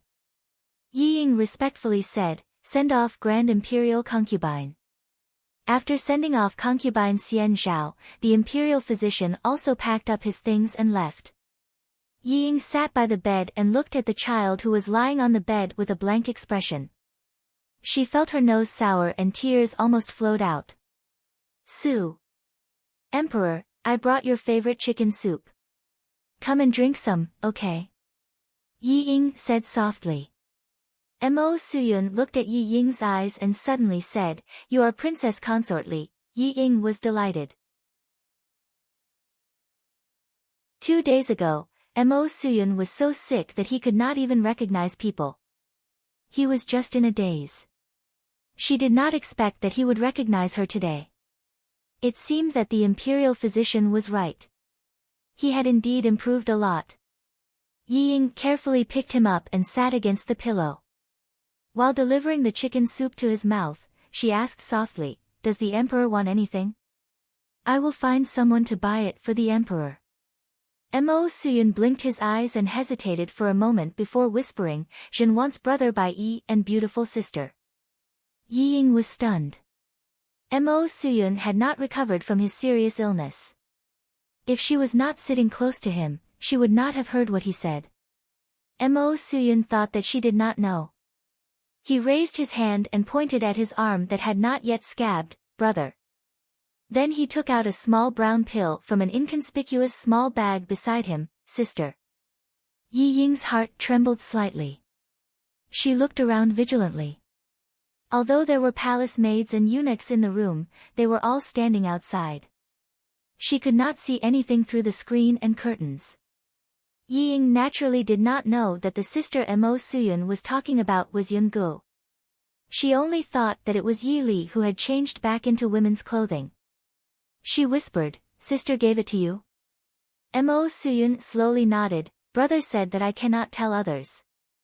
Princess can. The brother he was talking about was Qin Feng. Ying carefully hid the small bag for him. She lovingly looked at Mo Suyun's confused expression and softly said, don't worry. If you like it, I will definitely find it for you. What does the emperor like? What does he want you to find? Mo Jingli's voice came from the door. Yi Ying was shocked. She quickly stood up and forced a smile. The emperor said that he wants to eat honey sauce chicken. Ing heard that there is a restaurant in the east of the city that makes honey sauce chicken. That's why I asked someone to buy it for the emperor. Mo Jingli did not comment. He glanced at the two and said, "Is that so?"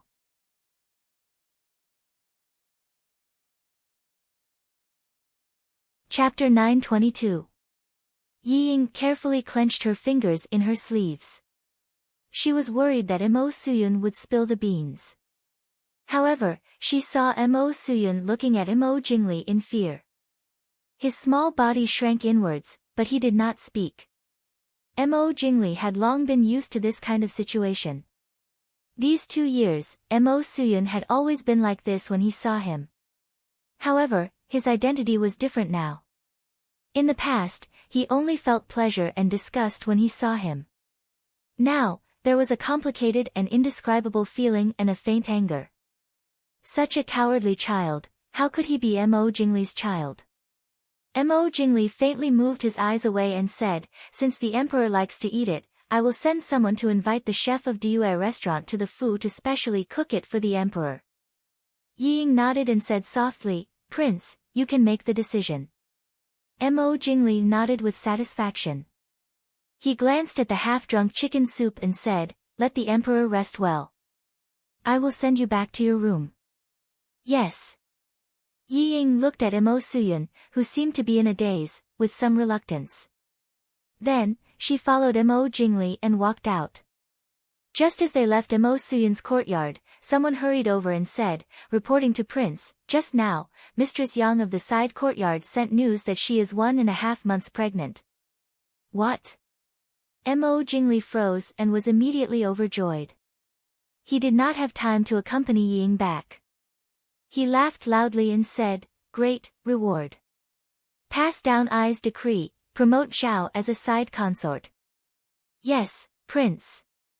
"Congratulations, Prince." The person who reported the news also had a happy face. After all, this was the only child of the Li Palace. Prince was in a good mood. Naturally, he would not miss out on the previous time. Mo Jingli waved his hand and said, "Forget it. I will go and see for myself." After that, he seemed to have forgotten Yi Ying, who was beside him, and strode towards the side courtyard. At the door, Yi Ying looked back at the courtyard door. She lowered her eyes and silently walked towards her own courtyard. In an inconspicuous courtyard in Nanjing, Su Qingchen and Yi Li sat in the courtyard and played chess. Yungu sat by the side and curiously watched the two of them fight back and forth. Her eyes were filled with worship and admiration when she looked at Yi Li. Yi Li helplessly looked at the little girl and shook her head with a smile.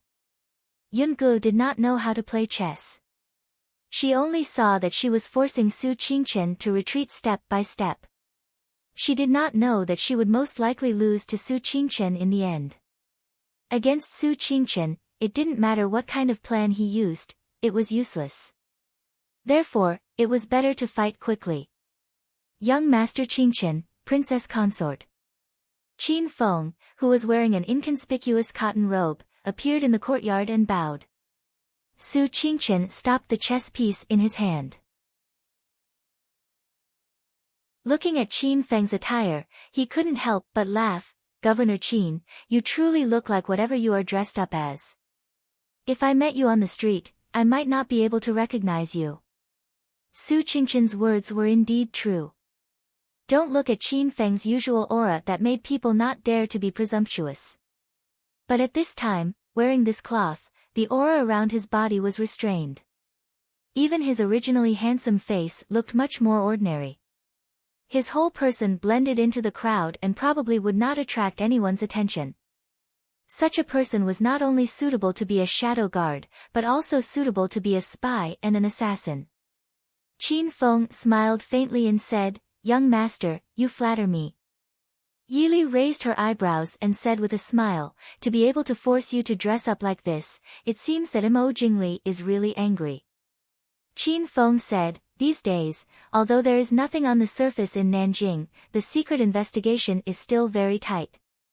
After Mo Jingli overturned a few strongholds, the people he caught were all people who did not know anything. He is probably unwilling.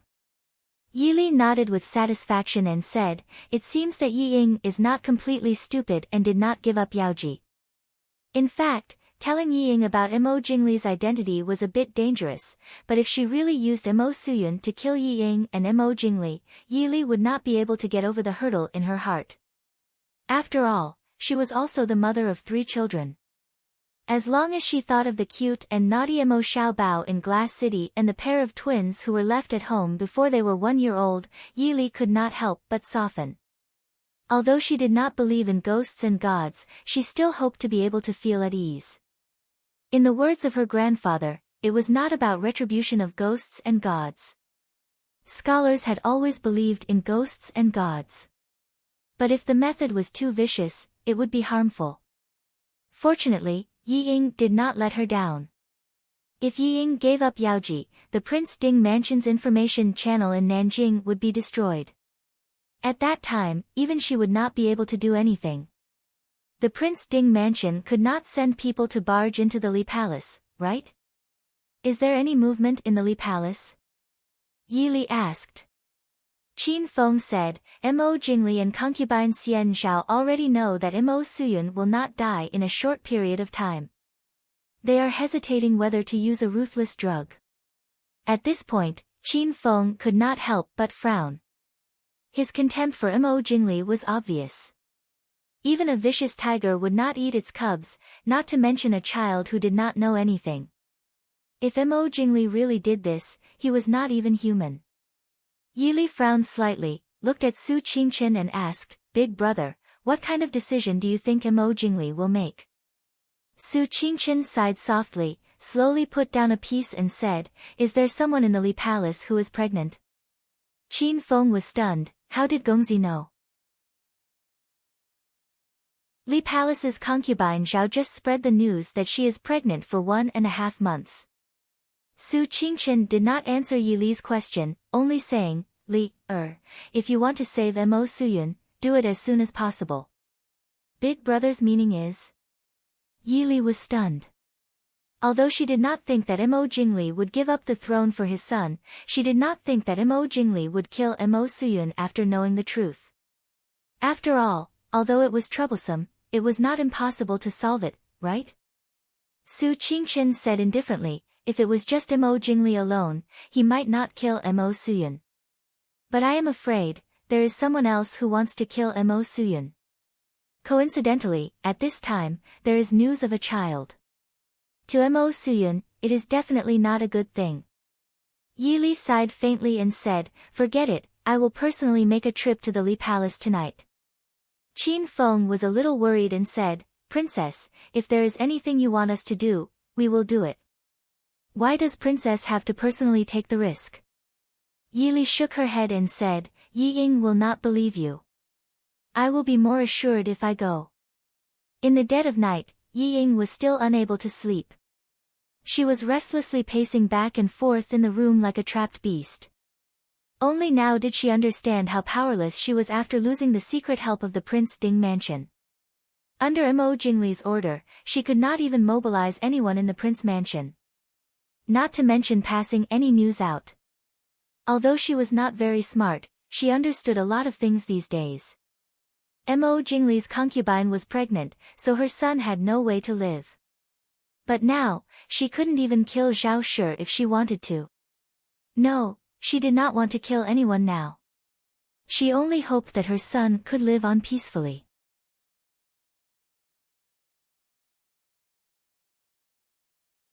Chapter 923. Fourth Sister. Yi Li's voice came faintly in the quiet night. Yi Ying was startled. She suddenly turned around and saw Yi Li standing not far behind her, dressed in black. Beside Yi Li were Qin Feng and Wei Lin, as well as a little girl she had never seen before. Yungu curiously poked her head out to look at Yi Ying, then turned back to look at Yi Li. Originally, Yi Li did not plan to bring Yungu along tonight, but Yun-gu insisted on seeing that sickly little brother, so Yili had no choice but to bring her along. In any case, Yun-ji's martial arts were quite good, at least it was not a problem for her to protect herself. Yun-gu blinked, somewhat puzzled. Why did Sister Li's sister not look like her at all? Third sister. Yi Ying had never been so excited to see Yi Li.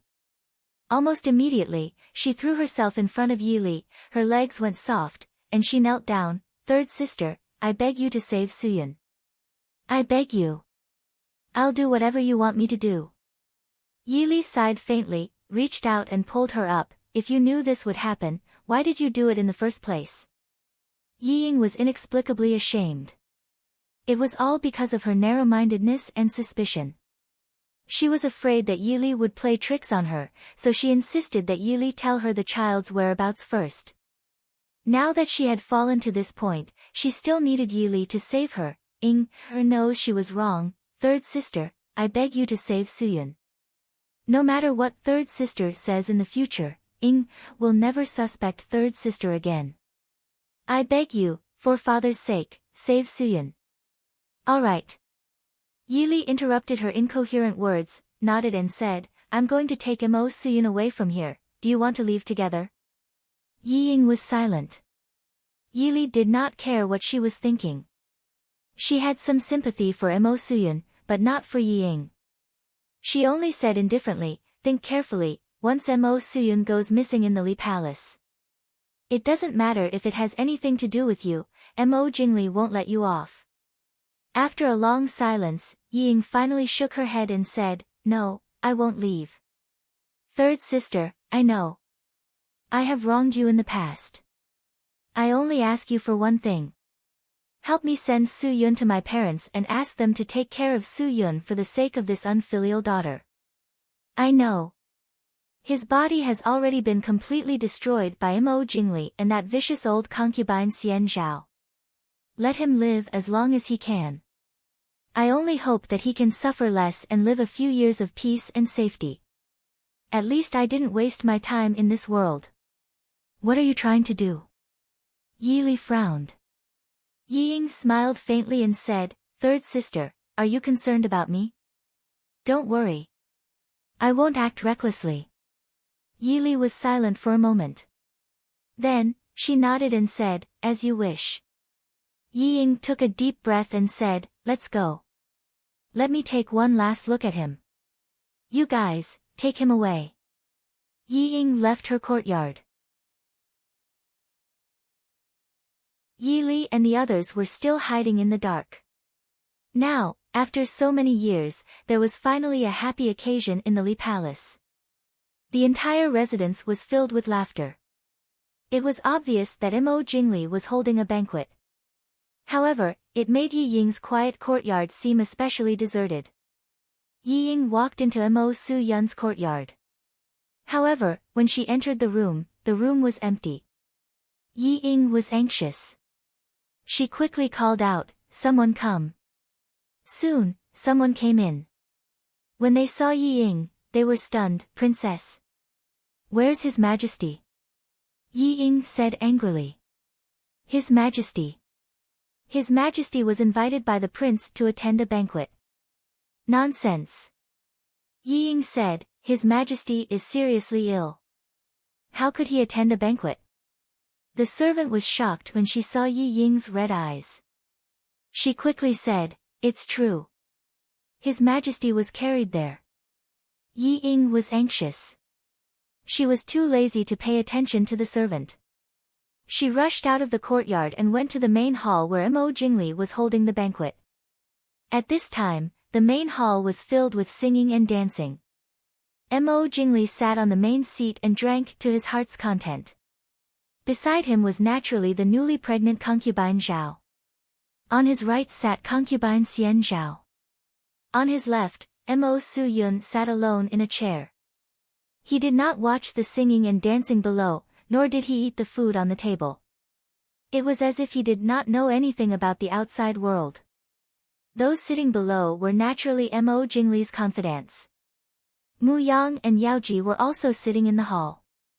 A few days ago, Mu Yang spoke up for Chu Junwei. When Chu Junwei disappeared, Mu Yang was severely scolded by Mo Jingli. Therefore, he was a bit low-key today. However, looking at Li Wang's expression, Mu Yang knew that Li Wang would soon get what he wanted. When the time came, Marquis Mu Yang's residence, who had the merit of supporting the emperor, would naturally not be hated by Li Wang for such a small matter. Yaoji glanced at the dazed Mo Su-yun in the hall. A trace of hidden worry flashed through her eyes. Congratulations to Prince for having a son. Everyone in the hall raised their cups and congratulated him. Mo Jingli nodded in satisfaction and said, thanks to everyone's auspicious words. Let us all drink a cup. Concubine Zhao, who was sitting beside Mo Jingli, suddenly smiled and said, the emperor hasn't eaten anything all night. Although the emperor is young and does not know how to drink, there is no harm in drinking some fruit juice. How about inviting the emperor to drink a cup with everyone? Concubine Xian Zhao glanced at Concubine Zhao and nodded in satisfaction, saying, Concubine Zhao is right. There are so many of us chatting and laughing, but we have neglected the emperor. Why aren't you pouring fruit juice for the emperor? What is wrong with you servants? The Taijian standing behind Mo Su-yun shouted that they did not dare. He went forward and picked up the wine pot in front of Mo Su-yun and poured a cup for Mo Su-yun. A gentle smile appeared on Concubine Zhao's beautiful lips. She looked at Mo Su-yun with a smile and said, Qinxia is pregnant with Prince's child. Isn't the emperor happy for Qinxia and Prince? Mo Su-yun's eyes moved but he did not speak. He only looked at Mo Jingli who was sitting beside Concubine Zhao. His eyes were still filled with fear. Mo Jingli said faintly, since Concubine Zhao has said so, Emperor, you should also drink a cup to congratulate Concubine Zhao. Everyone in the hall agreed. Yaoji sat beside Mu Yang with a perfect smile on her lips. She was even more beautiful than the young and gentle Concubine Zhao in the hall. She just looked coldly at the absurd scene in front of her and smiled coldly in her heart. When she looked at the man beside her, her heart was filled with deep disappointment and indifference. Even a woman like Yaoji could guess that the so-called fruit juice was not as simple as just fruit juice. How could Mu Yang not know? What's more, Mo Su-yun was the emperor in the end. The officials in this hall forced the emperor of a country to toast for a concubine who did not have an official concubine Zhao. Marquis Mu Yang Fu had military generals for generations. But the current Mu Yang was even more adept at flattering and monopolizing power than the civil officials. Mu Yang couldn't do the same for the matter of remonstrating with force. Many years ago, he was no longer the carefree and unyielding young man she knew back then. Seeing that Mo Su-yun did not move, Mo Jingli's face darkened.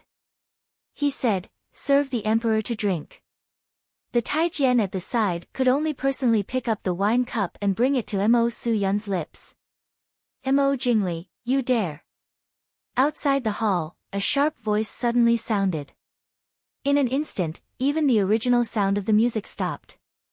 Yi Ying's voice reverberated in the hall, appearing particularly loud.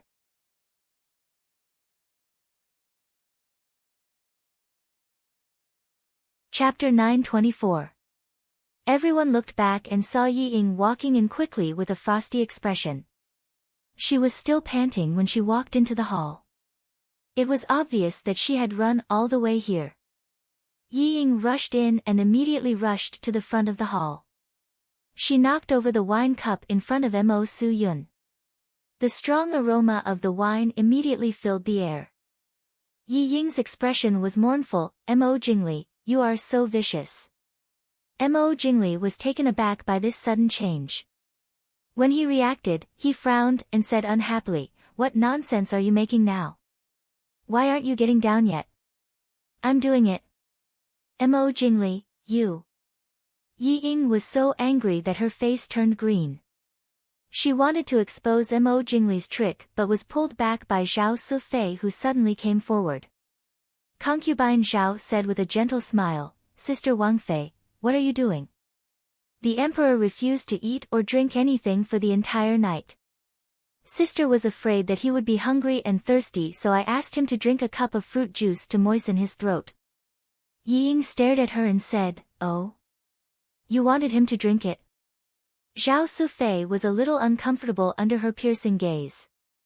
Her smile was a little stiff. "Yes." Yi Ying sneered and said, "If that's the case, then you should drink some too." The smile on Zhao Sufei's face froze.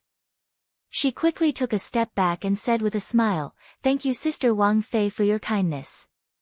This concubine doesn't like to drink fruit juice." What a joke. How could she drink something like that now? Her body was precious now. Yi Ying said proudly, "I didn't ask if you liked to drink it. I gave it to you. It can't be that after drinking a cup of fruit juice, the thing in your stomach will disappear, right?" "Yi Ying, you're impudent." Mo Jingli was furious. He was over 30 years old, but he didn't have any children. He naturally had high expectations for Zhao Sufei's child. How could he tolerate Yi Ying's nonsense? Yi Ying squeezed out a sad smile and said, "Her child can't be said." "What about my child? Isn't Su Yun your son? For the throne, you want to kill your own son? Mo Jingli, you're not human. You're crazy." Mo Jingli gritted his teeth. "Men, drag this woman away for I. How dare you? Mo Jingli, if you dare to harm my son, I won't let you off even if I become a ghost." Yi Ying cried out hoarsely. However, she was destined to be disappointed. The people sitting below her were all Mo Jingli's most trusted aides. They all hoped that Mo Jingli would be promoted to the top so that they could be credited with helping him succeed. Not to mention that Mo Suyun was Mo Jingli's son. Even if Mo Suyun was Mo Jingli's father, they wouldn't even bat an eye. Although they were all stunned by the sudden news, everyone was still thinking about how to deal with the aftermath of this matter. How could they let King Li not care about them knowing such a secret? Instead of upholding justice for the mother and son. "Take her away," Mo Jingli said in a deep voice. No one knew what she was thinking, but Yi Ying, who was being held by the guards, suddenly stopped struggling. She stared at Mo Jingli and said, "Prince, I still have something to tell you." Mo Jingli stared at her indifferently. Obviously, he didn't intend to listen to what she had to say. Yi Ying looked at him with a smile and said, "It's related to the Prince Ding mansion." "Prince, you don't want to hear it?" Mo Jingli narrowed his eyes and stared at Yi Ying. He wasn't sure how long Yi Ying had been hooking up with the Prince Ding mansion. At the same time, he wasn't sure if Yi Ying really knew some secrets about the Prince Ding mansion. After a long while, Mo Jingli said, "Let her come over." The guards let go of Yi Ying. Yi Ying didn't hurry to walk towards Mo Jingli. Instead, she turned and walked in front of Mo Suyun. She reached out and carefully touched his thin little face, softly saying, "Suyun, I'm sorry. Mother is sorry. In the future, you have to obediently listen to Big Brother and Big Sister, okay?" Mo Suyun blinked his eyes in confusion. He didn't understand why this princess consort Li, who treated him so well, would say that she was his mother. Mother was clearly in the palace. Although Mother always ignored him, he couldn't have suddenly changed into another mother. Furthermore, seeing Mo Jingli's gloomy expression, Mo Suyun couldn't help but shrink back. Seeing her son's frightened appearance, Yi Ying bitterly shook her head. She turned and slowly walked in front of Mo Jingli. Looking at the man in front of her who was still handsome and full of the charm of a mature man, Yi Ying asked in a sad voice, "You, don't tell me you're not soft-hearted at all?" Mo Jingli coldly frowned and said, "I don't want to listen to your nonsense." "What do you want to say?" Yi Ying smiled helplessly. She leaned closer to Mo Jingli and whispered, "What I want to tell you is, my third sister has already arrived in Nanjing." Yi Ying rarely sincerely called Yili third sister. In front of Mo Jingli, most of the time, she directly called her by her name. Therefore, This third sister caused Mo Jingli's brain to pause for a moment before he reacted. What did you say? Yi Ying's smile was exceptionally joyful. Even her pale and thin face seemed to have added some radiance in an instant. She looked at Mo Jingli and giggled. I said, my third sister. Princess Ding is currently in the Li Palace. Don't you know? Prince, be careful. In the instant that Mo Jingli was shocked, a frightened cry rang out beside him. Mo Jingli only felt a sharp pain in his abdomen. Reflexively, he slapped Yi Ying away. Although Mo Jingli was suddenly seriously injured and the force he used was not enough to take his life, Yi Ying could not help but spit out a mouthful of blood. Coincidentally, she fell at the feet of Vice Consort Zhao. Yi Ying did not seem to care about her injury at all. It was as if she could not feel the pain. She hugged Vice Consort Zhao's legs and the two of them rolled down the hall in a heap. Their bodies rolled down the steps of the hall. After rolling down the hall, blood flowed faster from Yi Ying's lips.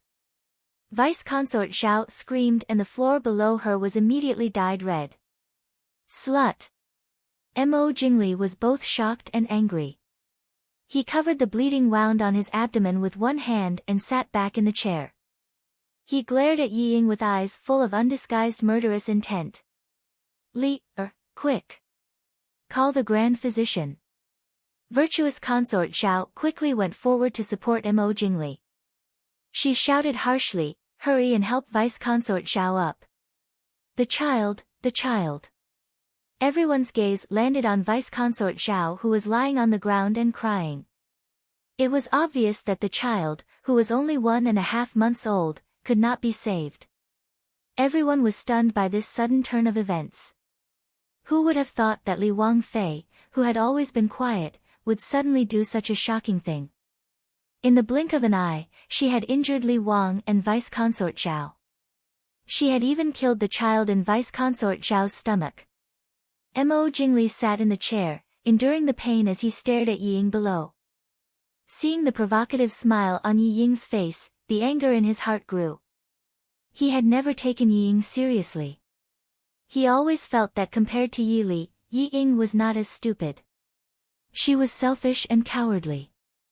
This kind of person naturally could not achieve great things. But he did not expect that someone like Yi Ying would injure him the most.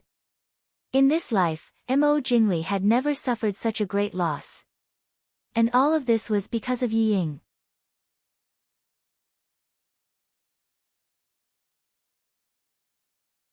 Chapter 925.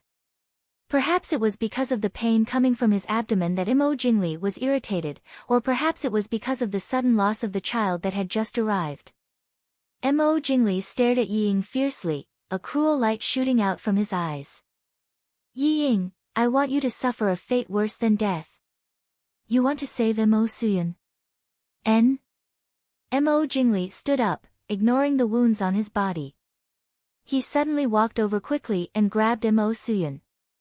Mo Suyun was already stunned by the situation in front of him. Suddenly being grabbed by the person he was most afraid of, he couldn't help but burst into tears. Yi Ying's face changed. Mo Jingli, you're not human. Mo Jingli grinned, I will let you see what's called not human. After saying that, he threw Mo Suyun down from the main hall in front of everyone. Yang Sufei immediately miscarried when she rolled down the stairs. Not to mention that a weak child like Mo Suyun was thrown into the air by Mo Jingli and then smashed down. If he really fell to the ground, this child would really lose his life. A black silhouette swept in from outside the hall, and just happened to catch Mo Suyun in his hand. Mo Suyun was originally crying loudly, but after being thrown by Mo Jingli, his crying was suddenly stuck in his throat, and his little face began to turn green. Suddenly, a person broke into the main hall, causing everyone to be stunned. Looking closely, it was a very unfamiliar little girl. Although she was wearing black night clothes, the little girl's delicate face was full of anger. A pair of bright and beautiful eyes stared at Mo Jingli as if they were going to spit fire at any time. Xiao Yun, be good. Don't be afraid. Eat the candy. Yungu carefully put Mo Suyun on the ground, took out the prepared pills from his sleeve and stuffed them into Mo Suyun's mouth. He then hurriedly checked her pulse, and after confirming that there was no major problem for a while, he was relieved. He stood up and stared at Mo Jingli. Why are you so vicious? Xiao Yun is still so young, do you know that you almost killed him? Just as Mo Jingli flung Mo Suyun out, he pulled on the injury on his abdomen and sat back down. He looked at Yungu, who was standing in the middle of the hall, and said coldly, Who are you? Who are your accomplices? How dare you barge into the Prince Ding mansion at night? This girl had barged in from the main entrance, but none of the guards came in to report. If it wasn't for the fact that this lass's martial arts skills were so high that she was able to avoid the attention of all the imperial bodyguards, then there must be someone outside who had taken care of the imperial bodyguards for her. Yungu blinked and said unhappily, I don't even know you. Father said that I can't casually tell others my name. Everyone couldn't help but feel embarrassed. Li Wang's question was obviously very normal, but when this little girl said it, it immediately made people feel that Li Wang was like a playboy who took liberties with a woman from a good family. Miss, does Prince Li mean why are you here? Yaoji coughed lightly and said with a smile. Yungu was suddenly enlightened. She looked at Yaoji smilingly and said, Sister, you are so beautiful. I came with Sister Li, Sister Li. Everyone present was shocked. Although Yi Ying had previously said that Yi Li was already here. But the sudden change that happened afterwards made everyone think that Yi Ying was deliberately mystifying in order to assassinate Mo Jingli. But they didn't expect that Yi Li had actually come to Jiangnan, and had even quietly entered the Li Palace. This also made the hearts of Mo Jingli's trusted subordinates turn cold. The people from Prince Ding's manor could easily enter Prince Li's manor under the situation where the entire city was under martial law. Therefore, it was naturally as easy as turning one's hand to take their lives. Yi Li. Come out right now. Mo Jingli roared sternly.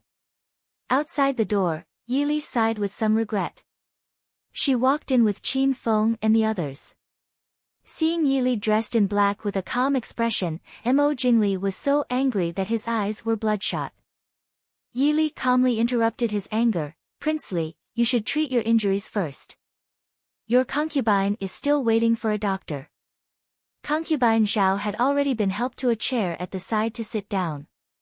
Even if the doctor hadn't arrived yet, she knew that this child couldn't be saved. She hated Ying even more. Prince, you have to make a decision for Qinxie and the child. Yi Li glanced at her. Heaven's evil can be forgiven, but self-inflicted evil cannot be forgiven. Although they didn't come in, they heard clearly from outside. If it wasn't for concubine Zhao getting carried away and instigating Mo Jingli to attack Mo Suyun, she wouldn't have ended up being pulled down from the hall by Yi Ying and miscarried. Even if you are Princess Ding, this is the Li Palace's matter. Princess Ding, don't you think that you are meddling too much?